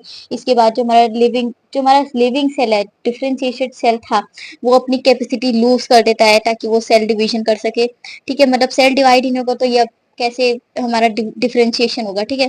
Cell का डिवीजन होगा तभी तुम्हारा सेल वॉल का चेंज होगा, सेल बॉडी चेंज होगी, ऑर्गन्स फॉर्म होंगे, स्पेसिफिक फंक्शन परफॉर्म करेंगे, है ना। The living the capacity of division under certain condition, ऐसे ऐसी कंडीशंस में जो सेल का डिवीजन होता है डी डिफरेंशिएशन में इसका उल्टा हो जाता है। This phenomena is term D differentiation, इसी को हम डी डिफरेंशिएशन कहते हैं। फॉर एग्जांपल जैसे कि हमारा मेरिस्टम का फॉर्मेशन हो रहा है या फिर इंटरफेसिकुलर कैम्बियम का फॉर्मेशन, एक कॉर कैम्बियम का फॉर्मेशन हो रहा है from fully differentiated parenchyma cells. जो पूरे तरीके से डिफरेंशिएटेड पेरेन्काइमा सेल्स होते हैं उनसे हमारा मेरिस्टेम्स का, इंटरफेसिकुलर कैम्बियम या कोर कैम्बियम का फॉर्मेशन हो रहा है। तो ये हमारे तीनों एग्जांपल है डी डिफरेंशिएशन के। सो नेक्स्ट ये देखो, नेक्स्ट एक होता है, अभी तो हमने पढ़ा डिफरेंशिएशन, एक होता है डी डिफरेंशिएशन, एक होता है री डिफरेंशिएशन, आर ई, ठीक है। सो डिफरेंशिएशन, डी डिफरेंशिएशन में हमने पढ़ा it is the reversal of differentiation, ये पूरा उल्टा होता है हमारा डिफरेंशिएशन का। री डिफरेंशिएशन क्या होता है, it is the reversal of D differentiation. मतलब इतना कंफ्यूजिंग पार्ट है ना, मतलब मेरे को तो गुस्सा आता है इस पे सच्ची में। देखो अभी हमने पढ़ा, ये अभी हमने पढ़ा डिफरेंशिएशन के बारे में, कुछ और करा लेते हैं। अभी हमने पढ़ा डिफरेंशिएशन के बारे में, है ना। डिफरेंशिएशन के बाद हमने पढ़ा डी डिफरेंशिएशन, डी डी, ठीक है, डी डिफरेंशिएशन। तो डी डिफरेंशिएशन में क्या है, इसका उल्टा है, पूरा उल्टा, ठीक है। अब आ गया री डिफरेंशिएशन, आर, आर ई और डिफरेंशिएशन तो आर डी से लिख दिया मैंने, है ना। तो आर डी डिफरेंशिएशन, अब ये चीज इसकी पूरी उल्टी है, ठीक है। तो सोचो तो ये इतना बीच में ही आया है क्यों, उससे सीधा इसी के इन दोनों से कनेक्ट कर देते ना, इतना बीच में डी डिफरेंशिएशन दे दिया फालतू का। सो अभी तो आपको बहुत इजी लग रहा है, पर ये जब बायोलॉजी में आप पढ़ोगे ना तो रोना निकल जाएगा सच्ची में, क्योंकि एनसीईआरटी में ये बहुत ही ज्यादा डीप में है, इसको बहुत ही ज्यादा समझ के पढ़ना पड़ेगा। पेपर में बहुत क्वेश्चन आते हैं, मतलब नीट में। मैं इसका एनओएस के लिए नहीं बोल रही। तो it is reversal of dedifferentiation, ठीक है। Through dedifferentiation the cells, ये हम डी डिफरेंशिएशन का तो हम पढ़ चुके हैं, हम डायरेक्टली री डिफरेंशिएशन पढ़ते हैं। Through sorry through redifferentiation the cells that regain the capacity to divide loses its capacity to divide, ठीक है। रीडिफरेंशिएशन में वापस क्या, सेल जो है अपनी कैपेसिटी वापस पा लेता है, ठीक है, सेल डिवीजन करने स्टार्ट कर देता है। मैच्योर सेल्स जो होते हैं वो मेरिस्मेटिक सेल्स में फॉर्म हो जाते हैं थ्रू डी डिफरेंशिएशन। फिर वो क्या करते हैं, फिर से वापस से मैच्योर और स्पेशलाइज्ड बन जाते हैं। रीडिफरेंशिएशन मतलब हमारा डी डिफरेंशिएशन का पूरा उल्टा हो रहा है, ठीक है। एग्जाम्पल है हमारे सेकेंडरी जाइलम और सेकेंडरी फ्लोएम, ठीक है। तो नेक्स्ट है हमारा सीड जर्मिनेशन। तो सीड का कैसे जर्मिनेशन हो रहा है, सीड जर्मिनेट कैसे हो रहा है, ठीक है। It in developed seeds metabolic activities are generally very slow. देखिए मेटाबॉलिक एक्टिविटीज केमिकल्स, ठीक है, हमारे बॉडी में जितनी भी केमिकल्स वाले रिएक्शंस हो रहे हैं, अब जो प्लांट बॉडी में देख रहे हो, प्लांट बॉडी में तो इतने सारे केमिकल्स रिएक्शंस हो रही होगी, ठीक है। तो वो सारी जो मेटाबॉलिक एक्टिविटीज होती है सीड्स में, वो बहुत ही स्लो हो रही होती है, बहुत ही ज्यादा slow. But at the time of germination the metabolic in seeds increase. लेकिन जब जर्मिनेशन हो रहा होता है तो हमारी जो मेटाबॉलिक एक्टिविटीज होती है, जो केमिकल से रिएक्शन होता है ना सीड्स के अंदर, वो बहुत ही तेजी से इंक्रीज करता है, ठीक है। And they grow into new plants, और उसके बाद हमारा जो सीड है वो एक न्यू प्लांट में ग्रो कर जाता है under favourable conditions. Favourable conditions मतलब उसको प्रॉपर सनलाइट मिल रही है, प्रॉपर विंड, प्रॉपर हवा मिल रही है, प्रॉपर टेम्परेचर मिल रहा है, ठीक है। अब लाइक मैं उसको एक बंद कमरे में एक प्लांट को रख दूं, उसको मैं कितना भी पानी दे लूं, बिना सनलाइट के, बिना टेम्परेचर के, बिना ह्यूमिडिटी के, बिना विंड के वो ग्रो नहीं कर पाएगा, सीड जर्मिनेट हो ही नहीं पाएगा, है ना। सो ये फेवरेबल कंडीशंस में यही सारी चीजें आती है कि हमारा जो नॉर्मल एनवायरमेंट टेम्परेचर वगैरह चीजें, ठीक है, of growth, this is called, इसी को हम सीड जर्मिनेशन कहते हैं। और seed germination is the return of metabolic activities. ये सीड जर्मिनेशन को हम उल्टा कह ले तो हम एक तरीके से मेटाबॉलिक एक्टिविटीज जो है वो सारी हमारी रिटर्न में आ रही है। And growth by the seed tissue to give rise to a new plant. तो इसी से जो ग्रोथ हो रही है हमारी सीड की, वो हमारा फिर न्यू प्लांट में कन्वर्ट हो जाता है, और उसके बाद हमारा एम्ब्रियो का डेवलपमेंट स्टार्ट हो जाता है, एम्ब्रियो फॉर्म होता है, उसके बाद हमारा प्लांट स्टेम, हमारे वेजिटेटिव पार्ट्स है, ये सारी चीजें फॉर्म होना स्टार्ट हो जाती है। नेक्स्ट है हमारा seed dormancy. Some seeds do not germinate immediately. कुछ सीड्स होते हैं वो डायरेक्टली जर्मिनेट नहीं कर पाते हैं। After dispersal even is suitable conditions of growth are provided. चाहे उसको कितना भी कंडीशन, जितने भी फेवरेबल कंडीशंस है उसको दे रहे हो, फिर भी कुछ सीड्स जो होते हैं वो जर्मिनेट नहीं कर पाते हैं इजीली, जल्दी से, ठीक है। In this period of growth of seeds remain suspended. इस पीरियड में जो ग्रोथ हो रही होती है सीड्स की, वो रुक जाती है कुछ समय के लिए। And it is said to be rest, और ये फिर रेस्ट पोजिशन पे कहलाया जाता है, या फिर उसको हम डोरमेंट स्टेज कहते हैं, जहाँ पे हमारा, मैं अभी हमने पढ़ा है लास्ट चैप्टर में सीड डोरमेंसी क्या है, जहाँ पे हमारा जो सीड है वो रेस्ट पे चला जाता है कुछ टाइम के लिए, ठीक है, हमारी उस टाइम के लिए ग्रोथ रुक जाती है।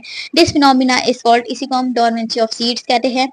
इट में occur due to immature embryo, ये क्यों हो सकता है, क्योंकि एम्ब्रियो शायद मेच्योर नहीं हुआ है अभी तक, या फिर जो सीड कोट है वो कुछ ज्यादा ही हार्ड है, या फिर इम्पेरिमेबल है, वो ब्रेक डाउन ही नहीं हो रही। सीड की जो कोट होगी, ठीक है, सीड की जो ऊपर की लेयर होती है उसको प्रोटेक्शन के लिए, जब तक टूटेगी नहीं तो प्लांट में कैसे कन्वर्ट हो जाएंगे, है ना। तो वो अगर ज्यादा हार्ड हो गई है, या फिर इमेच्योर एम्ब्रियो रह गया है हमारा, या फिर जो हमारे इनिवेटर्स होते हैं ना, जो एब्सिसिक एसिड हमने पढ़ा, अगर उसकी प्रेजेंस है तो हमारा सीड डोरमेंसी देखा जाता है। सो नेक्स्ट हमारा types of seed germination in flowering plants. Two types of germination are found. Flowering plants में हम दो तरीके के जर्मिनेशन देखते हैं। They are epigeal germination and next is second is hypogeal germination. So epigeal germination, epigeal germination में हमारा क्या हो रहा है, देख रहे हो यहाँ पे, देखो आप, ये हमारे कॉटिलेंडन्स आपको दिख रहे हैं, ये हमारे हाइपोकॉटिलेंडन्स है, ये हमारे इपोकॉटिलेंडन्स है, ठीक है। यहाँ पे पूरा लिखा नहीं है, कॉटिलेंडन है, ठीक है, कॉटिलेंडन पूरा, इपिको कॉटिलेंडन, हाइपोकॉटिलेंडन, ठीक है। तो हमारा इपीगील में क्या हो रहा है, जो हमारे ऊपर वाले शूट सिस्टम में हमारी चेंजेस हो रहे हैं, तो इसी को हम एपिगल जर्मिनेशन कह रहे हैं। हाइपोगील जो, अब देखो मैंने वीडियो डाली है पॉलिनेशन की, जो मैंने सीड्स निकाले, ठीक है, जो मैंने सीड्स निकाले थे, देखना रखे क्रॉस पॉलिनेशन जो हम कर रहे हैं, हमारे फ्लावर है, जो मैंने सीड्स निकाले तो मैंने ऊपर वाले पार्ट से निकाला, कोई जड़ से खोद के तो नहीं निकाला था सीड, है ना। तो जो हमारे बर्ड्स होते हैं ना, उसमें कहीं कहीं सीड्स का फॉर्मेशन होता है, वहां से मैंने सीड्स को निकाला, फिर उसको वापस से सॉइल में डाला, ठीक है। तो ऐसे निकालना पड़ता है, ऐसे खुद से नहीं वो गिरने लगते हैं, ठीक है। सो वो हमारा रहता है एपिगील जर्मिनेशन में, जो हमारा शूट सिस्टम में हमारे सीड प्रोड्यूस हो जाते हैं। हाइपोगील में हमारा रूट सिस्टम में हमारे सीड्स का फॉर्मेशन होता है। नेक्स्ट हमारा एपिगील जर्मिनेशन होता क्या है। सो इपी मतलब अबव और जियो मतलब सॉइल, है ना। तो ये अबव सॉइल, ऊपर सॉइल की ऊपर की तरफ हमारे जब सीड जर्मिनेट करते हैं, ठीक है, हाइपोकॉटिल एलुंगेट्स, मैंने बताया कॉटिलेंडन्स सरफेस के बाहर आ जाते हैं, ठीक है। ये हमारे जो सीड्स वाला पार्ट है, ये हमारा बाहर की तरफ ही आ जाता है सॉइल सरफेस से। जैसे कि एग्जांपल्स हो गया पंपकिन का एग्जांपल, मस्टर्ड का, टेमेरिंड का, फ्रेंच बीन, इन सब के एग्जांपल्स ले लोगे, ये सारे एग्जांपल्स हैं। एपिगील जर्मिनेशन देखा जाता है। हाइपोगील में हमारा हाइपो मतलब बिलो, नीचे की तरफ हमारा सीड का जर्मिनेशन हो रहा है, ये मैंने बताया है। यहाँ पे भी एपिकोटिलेंडन्स है जो कि लॉन्गेट नीचे की तरफ करेंगे, ठीक है, ये नीचे की सॉइल सरफेस की तरफ, नीचे की तरफ जा रहे हैं। एग्जाम्पल जैसे कि जो राइस, व्हीट, मेज, कोकोनट, ये सारे जो ग्रोथ हो रही है, ये सारे जो प्लांट्स का फॉर्मेशन होता है, हाइपोगील जर्मिनेशन वहां पर देखी जाती है। सीड्स का फॉर्मेशन हाइपोगील इस तरीके से जर्मिनेट करता है हमारा सीड इसमें। नेक्स्ट है हमारा vivipary, nature special way of germination. Vivipary एक तरीके से स्पेशल वे है जर्मिनेशन का। Vivipary, some plants which grow in marshy places, कुछ जो प्लांट्स होते हैं वो मार्शी प्लेसेस में, ठीक है, ग्रो कर जाते हैं। Show a special type of germination called vivipary, इनको हम वीवी पेरी जर्मिनेशन कहते हैं। Here the seeds germinate inside a fruit, यहाँ पे क्या होता है, जो फ्रूट के अंदर है ना, फ्रूट के अंदर हमारा, फ्रूट के अंदर सोच सकते हो सीड का जर्मिनेशन होना स्टार्ट हो जाता है, ठीक है, फ्रूट के अंदर। अब जैसे कि टमाटो है, टमाटो हमारा फ्रूट ही है, उसके अंदर कितने सारे सीड्स देख रहे हो, तो हमारा वीवी पेरी का एग्जांपल टमाटो भी कह सकते हो। तो यहाँ पे हमारा वीवी पेरी जर्मिनेशन हो रहा है, हमारे सीड्स अंदर फॉर्म हो रहे हैं, ठीक है। It is attach to the parent plant, हमारे पेरेंट प्लांट होता है उससे अटैच रहता है। The weight of the seed increase because the germination and seedling separates from the plant. जो हमारा सीड का जो साइज है, जो वेट जो होता है ना सीड का, वो हमारा इंक्रीज होने लगता है। क्यों, क्योंकि जर्मिनेशन और सीडलिंग की वजह से ये प्लांट से सेपरेट हो जाते हैं धीरे धीरे करके, और ये नीचे की तरफ गिर जाते हैं, कीचड़ में गिर जाते हैं, मड में, ठीक है। Then root develop to fix it in the soil, उसके बाद रूट जो है डेवलप होता है, रूट का फॉर्मेशन होता है, और फिर वो सॉइल के थ्रू फिक्स हो जाता है। These plants are called vivipary. Example इसी को हम वीवी पेरी कहते हैं। फॉर एग्जांपल राइजोफोरा सोनेथेरिया, ठीक है, सोनेरेटिया। नेक्स्ट देखो मैंने बताया अभी टमाटो का, टमाटो में कैसे ग्रो करना स्टार्ट कर दिया भाई। नेक्स्ट है हमारा mechanism of seed germination. So in seed germination the first step is the ambition of absorption of water bye seed. तो जब सीड जर्मिनेशन का मैकेनिज्म कैसे, प्रोसेस कैसे हो रहा है, ये चीज की बात हो रही है। इन जब हमारा सीड जर्मिनेट हो रहा है, सबसे पहला स्टेप क्या होता है, जो वाटर एब्जॉर्ब कर रहा है सीड हमारा, ठीक है, जो हमारा सीड वाटर एब्जॉर्ब कर रहा है, सबसे मेन प्रोसेस तो हमारा यही होता है। देन द सीड स्वेल्स, इसके बाद हमारा सीड स्वेल होता है, फूलने लगता है, और सीड कोट जो होती है रप्चर, ब्रेक डाउन हो जाता है सीड। जैसे जैसे अब मेरा छोटा सा सीड है, ठीक है, अब इसमें वाटर जाएगा तो ये थोड़ा फूलेगा, अब इसके ऊपर जो सीड कोट थी वो बर्स्ट हो गया। अब जैसे जो इसका इंक्रीज हो रहा है, सीड कोट थोड़ा इंक्रीज होने लगेगा। अब हमारा सीड है, अब ये इंक्रीज हो रहा है, इसका साइज तो हमारा सीड कोट का तो साइज इतना रहेगा, तो ये क्या करेगा, ब्रेक डाउन हो जाएगा, हमारा सीड कोट हमारा फट जाएगा, ठीक है, रप्चर हो जाएगा। Through the ruptured seed coat the radicle comes, और फिर जब हमारा जो हमारा सीड की कोट है वो हमारी हट जाएगी तो हमारा क्या फॉर्म होगा, रेडिकल। एक मिनट मैं आपको दिखाती हूँ। तो जब हमारा ये सीड कैसे था ये, हाँ, ये हमारा सीड कोट हमारा ब्रेक डाउन हो गया, रप्चर्ड हो गया, उसके बाद हमारा क्या फॉर्म होगा, रेडिकल फॉर्म होगा। रेडिकल एक नीचे की तरफ जाएगा जो हमारा रूट सिस्टम फॉर्म करेगा, एक हमारा ऊपर की तरफ जाएगा जो हमारा शूट सिस्टम फॉर्म करेगा, ठीक है। Radicle give rise to root system, radicle क्या करेगा, हमारा नीचे का रूट सिस्टम फॉर्म करेगा सबसे पहले, ठीक है। तो ये हमने पढ़ा है, किस चैप्टर में पढ़ा था हमने रेडिकल के बारे में, प्लांट वाले में पढ़ा है हमने, ठीक है। From the other end of embryonic axis the plumule, हाँ, उसके बाद जो हमारा ये एक तरफ जाता है जो ऊपर की तरफ, वो हमारा प्लिम्यूल है। प्लिम्यूल से हमारा क्या होता है, शूट सिस्टम का फॉर्मेशन हो रहा है, और रेडिकल से क्या हो रहा है, हमारा रूट सिस्टम का फॉर्मेशन हो रहा है, ठीक है। प्लिम्यूल हमारा इलोंगेट्स करता है और डेवलप करता है shoot system of the plant, ठीक है।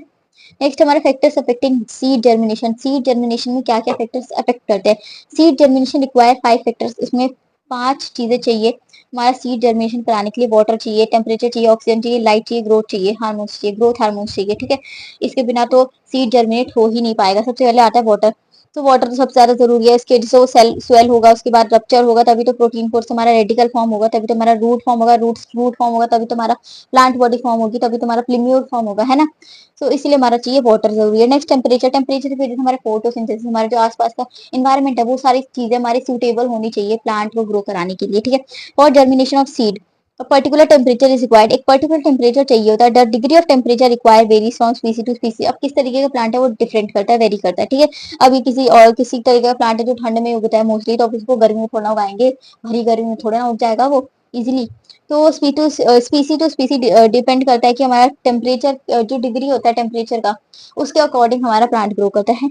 वार्म एसिलरेट्स केमिकल रिएक्शन, अगर हमें अनफेवरेबल कंडीशंस में हमें प्लांट ग्रो करवाना है तो हमें केमिकल्स देने पड़ेंगे, केमिकल्स रिएक्शन परफॉर्म करवाने पड़ेंगे इनसाइड सीड, ठीक है।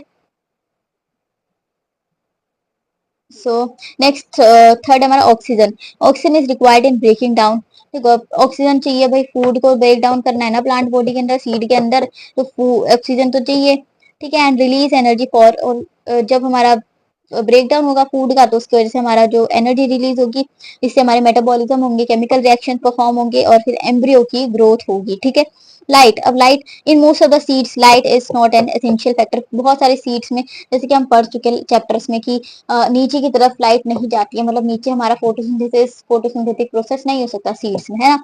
तो लाइट्स उतना जरूरी नहीं है सीड के लिए, सीड की ग्रोथ के लिए कोई लाइट की जरूरत नहीं होती है उतनी ज्यादा, बहुत ही रेयरली केसेस में कुछ कुछ प्लांट्स में चाहिए होता है, ठीक है। In most of the seed light is not an essential factor for germination, but in some cases like जो लेट्यूस और टबैको होते हैं ना, उनको लाइट की बहुत ज्यादा जरूरत होती है, उसके बिना ये उग ही नहीं सकते, ठीक है। नेक्स्ट हमारा हार्मोन, फिफ्थ है। Hormone besides the above external factors, hormone also control germination of seeds. इन सब बातों को हम साइड में रखें तो देखिए जो हमारे जो एक्सटर्नल फैक्टर्स, जो हमारे एक्सटर्नल हार्मोन्स प्रोड्यूस हो रहे हैं, ये एक तरीके से जर्मिनेशन को कंट्रोल भी करते हैं सीड्स के। Some role played by hormones, जैसे कि तीन यहाँ पे लिखे हैं।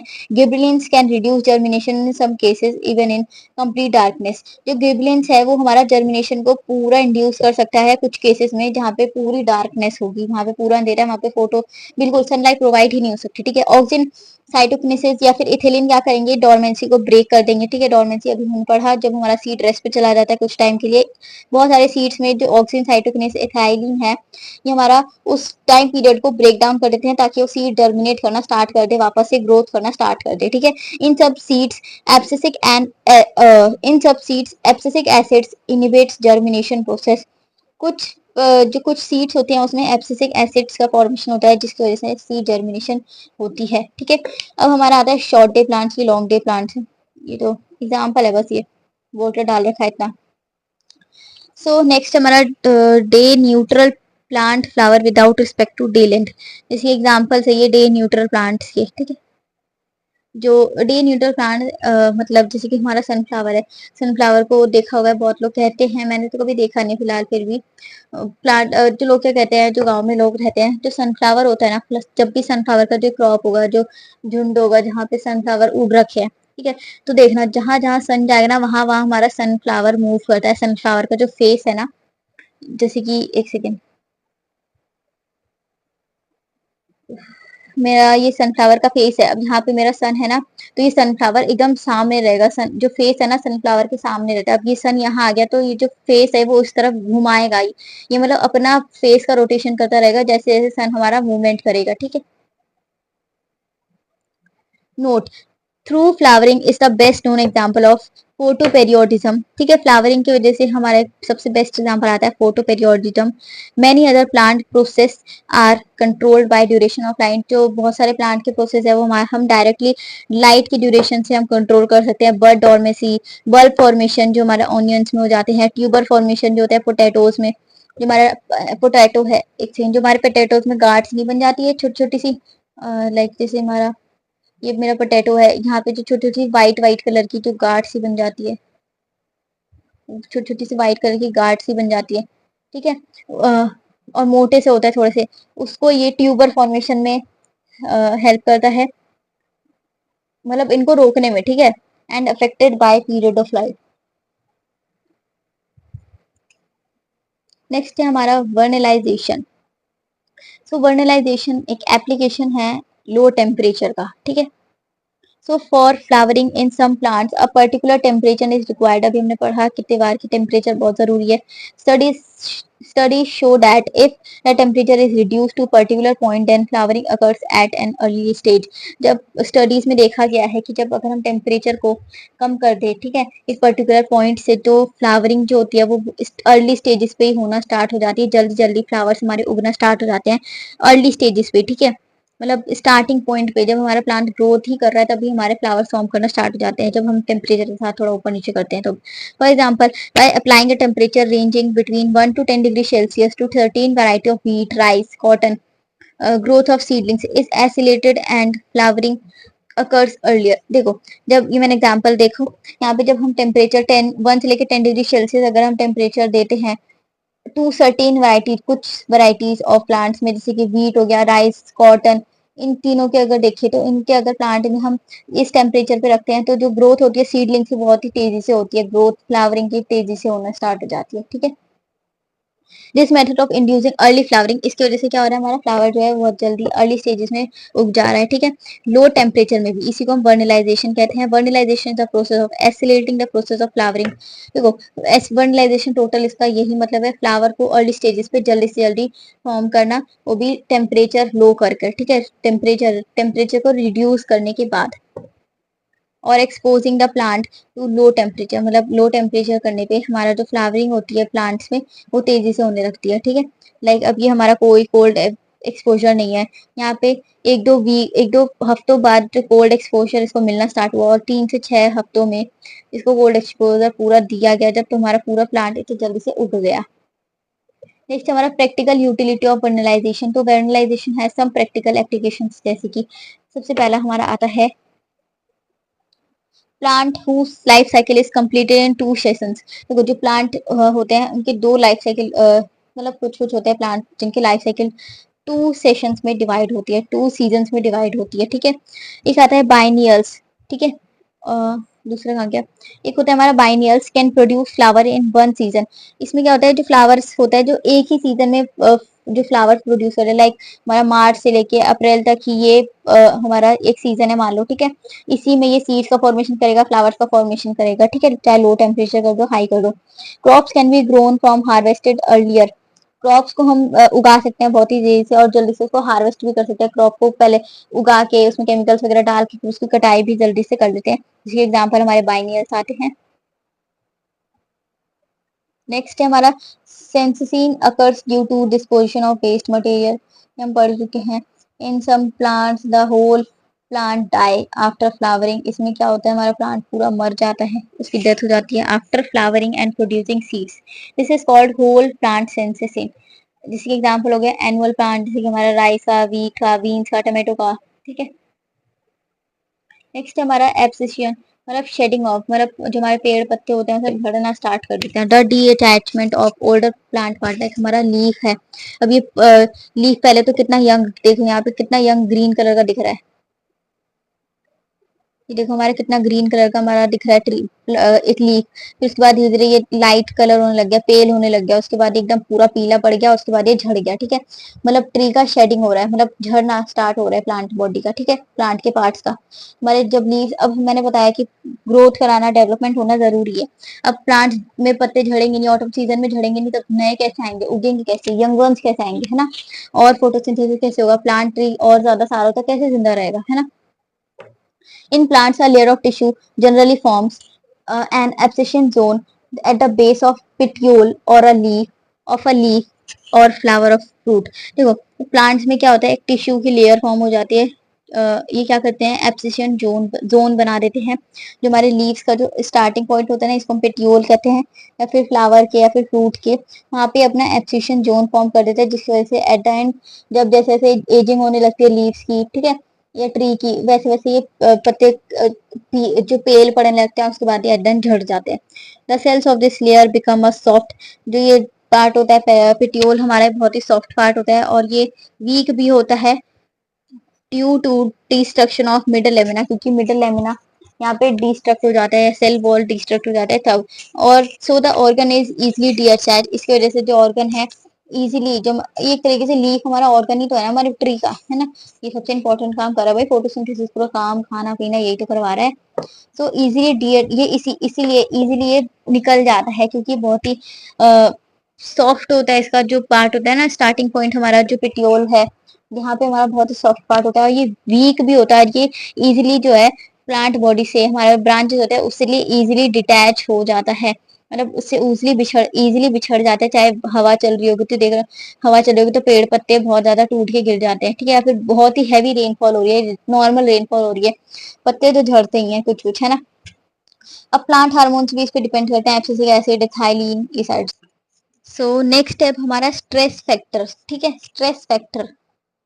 सो what happens if you don't supply water to a potted plant, अब हमने पॉटेड प्लांट है हमारा, प्लांट को हमने पॉट कर रखा है, पॉट में डाल रखा है, ठीक है, अब हम उसको पानी ना दे, 4-5 दिन तक पानी ना दे, तो क्या होगा, यू में absorb that the leaves bend down, तो हमारे लीव्स जो है ना वो बेंड करना स्टार्ट कर देते हैं, मुरझाने से स्टार्ट कर देते हैं, ठीक है। Here due to lack of water the usual life process जो होता है प्लांट का वो डिस्टर्ब हो जाता है, जिसकी वजह से प्लांट ग्रोथ पे बहुत ही भारी इफेक्ट पड़ता है, ठीक है। We can say that the plant is facing stress, वो अपनी लाइफ में कितना स्ट्रेस फील कर रहा होगा भाई। This may be called as biological stress, इसी को हम कहते हैं बायोलॉजिकल स्ट्रेस, जब उसको प्लांट बॉडी को उसको प्रॉपर पानी नहीं मिल रहा है, ठीक है, उसकी वजह से उसका फोटोसिंथेसिस जो भी उसे प्रोसेसेस करने होते हैं, खाना बनाना होता है, वो सारी चीजें वो परफॉर्म नहीं कर पा रहा है, ठीक है, उसकी वजह से उसको क्या हो रहा है, स्ट्रेस हो रहा है, ठीक है। तो उसी को हम कहते हैं biological stress. Not only water, there are number of factors responsible of causing of stress, जैसे कि सिर्फ पानी नहीं है कि हमने पानी नहीं दिया तो ये स्ट्रेस में आ जाएंगे, ठीक है, और भी बहुत सारी चीजें जिसकी वजह से स्ट्रेस होता है प्लांट्स में, लाइक टेम्परेचर। टेम्परेचर मैंने घर में रख दिया है प्लांट को, ना कोई सनलाइट दे रही हूँ ना पानी दे रही हूँ, तो टेम्परेचर की वजह से हमारा प्लांट बॉडी पे इफेक्ट पड़ेगा, उसकी वजह से उसको स्ट्रेस होगा, जिसकी वजह से हमारे बायोलॉजी का स्ट्रेस बढ़ेगा, जिसकी वजह से हमारी प्लांट ग्रोथ रुक जाएगी, ठीक है। सॉल्ट, शेड, लाइट, पॉल्यूटेंट्स, ये सारी चीजें इफेक्ट करती है स्ट्रेस फैक्टर्स में। Any change in the environmental conditions that may be adversely affect the growth, अगर हम इन्वायरमेंट कंडीशंस में कुछ भी एक्सटर्नल चेंज करते हैं, तो हमारा ग्रोथ जो है, डेवलपमेंट जो है, उस पे सबसे घटिया, उस पे सबसे गंदा इफेक्ट पड़ता है, ठीक है, प्लांट के लिए। उसी को हम बायोलॉजिकल स्ट्रेस कहते हैं। The effect that is produced in plant as a result of stress is called strain, जो इफेक्ट पड़ रहा है प्लांट पे स्ट्रेस के वजह से जो इफेक्ट पड़ रहा है उसको हम कहते हैं strain. In the above example bending of leaves and whittling of plants are strains, जो अभी हमने पढ़ा एग्जांपल, ये हमारे strains ही है, ठीक है। So the reaction of plant facing the stress is called strain, जो हमारा रिएक्शन हो रहा है प्लांट में स्ट्रेस को फेस करने के लिए, वो हमारा स्ट्रेन कहलाता है। सॉल्ट स्ट्रेस क्यों होता है, क्योंकि जब हमारा कैल्शियम, सोडियम हमारी प्लांट बॉडी में कुछ ज्यादा ही मात्रा में मिल जाती है, कुछ ज्यादा ही चली जाती है। इट कॉज डिहाइड्रेशन, इसकी वजह से हमारा सेल जो है डिहाइड्रेट होना स्टार्ट हो जाता है। सेल का जो शेप है वो चेंज होने लगता है, डिस्टरबेंस होने लगती है, उसके मेटाबॉलिक प्रोसेसेस में चेंजेस आने लगते हैं। ठीक है, एक तरह से डिस्टरबेंस क्रिएट हो जाता है बहुत ही ज्यादा। The cell growth as well as growth, जो हमारी जो सेल की ग्रोथ है, डेवलपमेंट है हमारे प्लांट की, वो रुक जाती है, रिटार्ड हो जाती है। ठीक है, सो सॉल्ट मतलब यहाँ पे NaCl की बात हो रही है। ठीक है, ये कैल्शियम एंड सोडियम, ये जो लिखा है ना, ये कैल्शियम और ये सोडियम, ये तो Na सोडियम होता है, Cl हमारा कैल्शियम है। ठीक है, तो जब NaCl नमक की मात्रा ज्यादा हो रही है, ठीक है, तब इससे हमारा प्लांट मूवमेंट कैसे होता है, तो ट्रॉपिक मूवमेंट जो हमारा होता है, डायरेक्शन होता है जो कि ग्रोथ मूवमेंट में के रिस्पॉन्स में होती है एक तरीके से। ठीक है, जैसे कि हमारा फोटोट्रॉपिज्म, इसमें क्या होता है, लाइट की तरफ मूवमेंट हो रही है हमारे प्लांट की, जो हमारे स्टेम्स हो रहे हैं बेंड करना स्टार्ट हो जाते हैं, हमारे लाइट की तरफ, ऊपर की तरफ जाना स्टार्ट कर देते हैं। जियोट्रॉपिज्म में हमारी ग्रेविटी की तरफ वो जाना स्टार्ट कर देते हैं, जैसे कि रूट है हमारा ग्रेविटी की तरफ जाएगा। थिग्मोट्रोपिज्म, इसमें क्या होता है, मूवमेंट कॉज्ड बाय कांटेक्ट। हाँ, तो जो हमारे स्टेम्स जो होते हैं, ट्विनिंग जब हो जाती है, टेंड्रिल्स जब फॉर्म हो जाते हैं ना किसी भी प्लांट में, तब हमारा थिग्मोट्रोपिज्म देखा जाता है। ठीक है, हाइड्रोट्रोपिज्म मतलब जब हमारा इंड्यूस होता है वाटर का। ठीक है, जैसे कि हमारा ग्रोथ हो रहा है रूट्स में, या फिर टूवर्ड सोर्स ऑफ वाटर। ठीक है, मतलब वाटर का जहाँ जहाँ सोर्स है वहां पे, मतलब एक तरीके से वाटर पे डिपेंड करता है हाइड्रोट्रोपिज्म, जहाँ वाटर होगा वहां पे रूट का ग्रोथ होगा इजीली। सो नेक्स्ट है हमारा nastic movement, the nastic nest in bending. ठीक है, movement are the growth movement resulting due to difference in the rate of growth and opposite sides of organ. तो नास्टिक मूवमेंट में हमारा एक तरीके से बेंडिंग होगी, मूवमेंट होगी, ग्रोथ होगी हमारे मूवमेंट की। ठीक है, इसकी वजह से डिफरेंस क्या होगा, हमारा जो ग्रोथ होता रेट जो होता है ना ग्रोथ का, कि किस स्पीड में हमारी ग्रोथ हो रही है, उसके अपोजिट साइड्स में ऑर्गन्स के टोटली अपोजिट, ऑर्गन्स का कैसे ग्रोथ हो रहा है और हमारे प्लांट बॉडी का कैसे ग्रोथ हो रहा है, ये दोनों अपोजिट रहते हैं। ठीक है, तो यहाँ पढ़ लोगे ट्यूगर मूवमेंट, इसी तरीके से ये भी है। These movements are change due to change in volume, जब हमारा वॉल्यूम जो सेल के अंदर वाटर को ज्यादा ही क्वांटिटी में है या फिर कम क्वांटिटी में है, वो श्रिंक होगा या फिर स्वेलो होगा, उसको हम ट्यूगर मूवमेंट कहते हैं। जब हमारा ज्यादा प्रेजेंट होगा वाटर, तो बहुत ही ज्यादा फैल जाएगा अंदर से और रिजिड हो जाएगा, उसके बाद एट द एंड वो हार्ड हो जाएगा। Such a condition is called, उसी को हम कहते हैं turgidity, and the cell is said to be turgid, उसी सेल को हम टर्जिड कहेंगे। When less water is present inside the cell, it is not fully expanded, जब हमारा कम वाटर होगा सेल के अंदर, तो हमारा सेल जो है पूरी तरीके से एक्सपैंड नहीं होगा, वो सॉफ्ट ही रहेगा। This is called flaccid condition, इसी को हम फ्लैसिड कंडीशन कहते हैं। तो सम एग्जांपल्स ऑफ ट्यूगर मूवमेंट से, ये सारे एग्जांपल्स है, देख लेना आप। सो ये देखो, ये वीडियो है,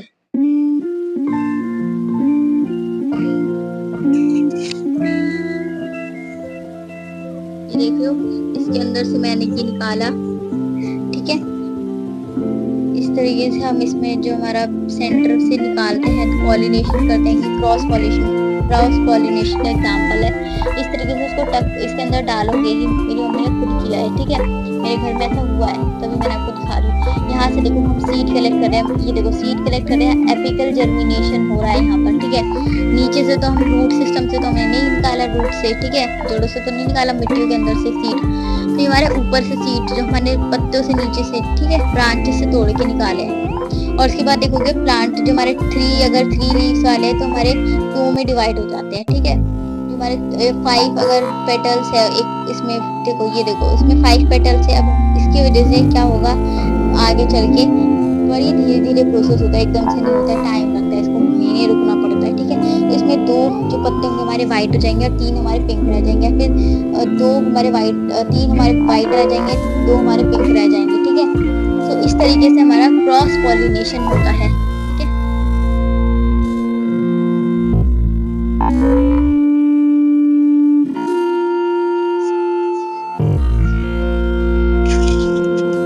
सो अभी आप वापस PDF देख लोगे, सारी चीजें हम पढ़ चुके हैं। ये ग्रोथ हार्मोन्स, ऑक्सीजन, ये ethylene, abscisic acid, gibberellic acid ये सब हम पढ़ चुके हैं, डोमेंसी, जर्मिनेशन इन सीड्स, ये सारी चीजें मैंने आपको अच्छे से पढ़ा दी है। Some plants which grow in marsh areas, ठीक है, वो वहाँ पे एक स्पेशल टाइप ऑफ जर्मिनेशन हो रहा होता है, उसको हम विविपेरी कहते हैं। इसका एग्जाम्पल हमारा टमाटो है, ठीक है। सो ये कुछ मेन पॉइंट्स है ये, ठीक है, ये याद रख लेना एक बार। नास्टेक हमारा ट्यूगर, फोटोपेरिडिज्म, देखो फोटोपेरियोडिज्म जो है ना ये इंपॉर्टेंट है, ये वन वर्ड में या फिलअप से पूछा जा सकता है। ये बायोलॉजिकल रिस्पॉन्स होता है ग्रोथ में, रिप्रोडक्शन जो होती है हमारी प्लांट ग्रोथ की, ठीक है। तो ये कुछ क्वेश्चन है, आप देखना। और इन तीनों क्वेश्चंस में गारंटेड एक क्वेश्चन तो आएगा ही, तो ये तीनों क्वेश्चन बहुत ही जरूरी है। इसमें हर हर लेसन में नहीं बोलती कि टेस्ट और से पहले बहुत ही जरूरी है करो, पर लेकिन इसमें बोल रही क्योंकि ये तीनों क्वेश्चन बहुत ही ज्यादा पूछे गए हैं, ठीक है, पेपर्स में, ठीक है। मैंने लास्ट ईयर PYQs देखे हैं, मतलब PYQ तो कहीं नहीं मिलता, सैंपल पेपर से देखा है मैंने, PYQ तो कहीं पे नहीं है अपलोड, ठीक है। तो ये कुछ क्वेश्चन है, ये तीनों ये पेपर में पूछे गए हैं, जो मैंने खुद एग्जाम दिया था, तो जो मेरे आसपास के बच्चे बैठे थे उनके जो सेट्स है उनमें ये क्वेश्चन आए हुए थे, ठीक है। सो इतना ही था आपका चैप्टर, और मेरे में सिग्मोइड कर्व था, इसके डिफरेंट फेजेस वगैरह बताने थे, और सिग्मोइड कर्व को पूरा डिटेल में समझाना था। 5 मार्क्स का क्वेश्चन था और मुझे बिल्कुल भी नहीं आता था, तो मेरे 5 मार्क्स तो उसमें ऐसे ही कट गए। बस एक ही ऐसे ही लौता क्वेश्चन था, ये सिग्मोइड कर्व सबसे घटिया लगता है मुझे ये, इसीलिए सिग्मोइड कर्व से मेरे पेपर में क्वेश्चन आया था और मुझे वही नहीं आता था बस। तो इतना ज्यादा गिल्ट फील हो रहा है क्योंकि इतना कुछ हार्ड तो है नहीं ये सिग्मोइड कर्व, मुझे मैं कर्व भी बना देती तो मेरे को कुछ मार्क्स तो मिल जाते मेरे, मतलब 5 मार्क्स एक तरीके से टोटल कटे होंगे, क्योंकि मैंने कुछ भी कवाड़ा लिख दिया था भर के बस। सिग्मोइड कर्व के बारे में एक लाइन नहीं लिखी, कुछ भी मतलब सीड के बारे में भर दिया। सो देखो, मैं ये नहीं कहती कि आप NS का पेपर दे रहे हो तो भर दो कुछ भी, ये शायद ऐसे नहीं करना चाहिए। अब वो अच्छे से पेपर, कुछ टीचर्स होते हैं जैसे कि कुछ तो होते हैं बकलोल से, वो क्या करते हैं चेक कर देते हैं, ठीक है, देखते हैं आंसर बड़ा है, हाँ हाँ चेक कर दिया, ठीक है। कुछ होते हैं जो गुस्सा निकालने के लिए बैठे होते हैं कि मार्क्स काटेंगे वही पकड़ के अच्छे से, तो जितना भर के लिखोगे ना वो उतना पढ़ते हैं, ठीक है। अब वो पढ़ेंगे, अब उल्टा सीधा कुछ भी लिख दोगे गवारों की तरह तो फिर वो ऑफकोर्स सीधा काट देंगे, जहां देखेंगे ना उल्टा सीधा कुछ भी लिखा हुआ है सीधा काट देंगे। सो इसीलिए लिखो तो अगर भर के लिख रहे हो तो कुछ मीनिंग होना चाहिए, सेंसलेस बातें होनी चाहिए, ठीक है उसमें। सो इतना ही था चैप्टर हमारा, सो थैंक्स फॉर वॉचिंग।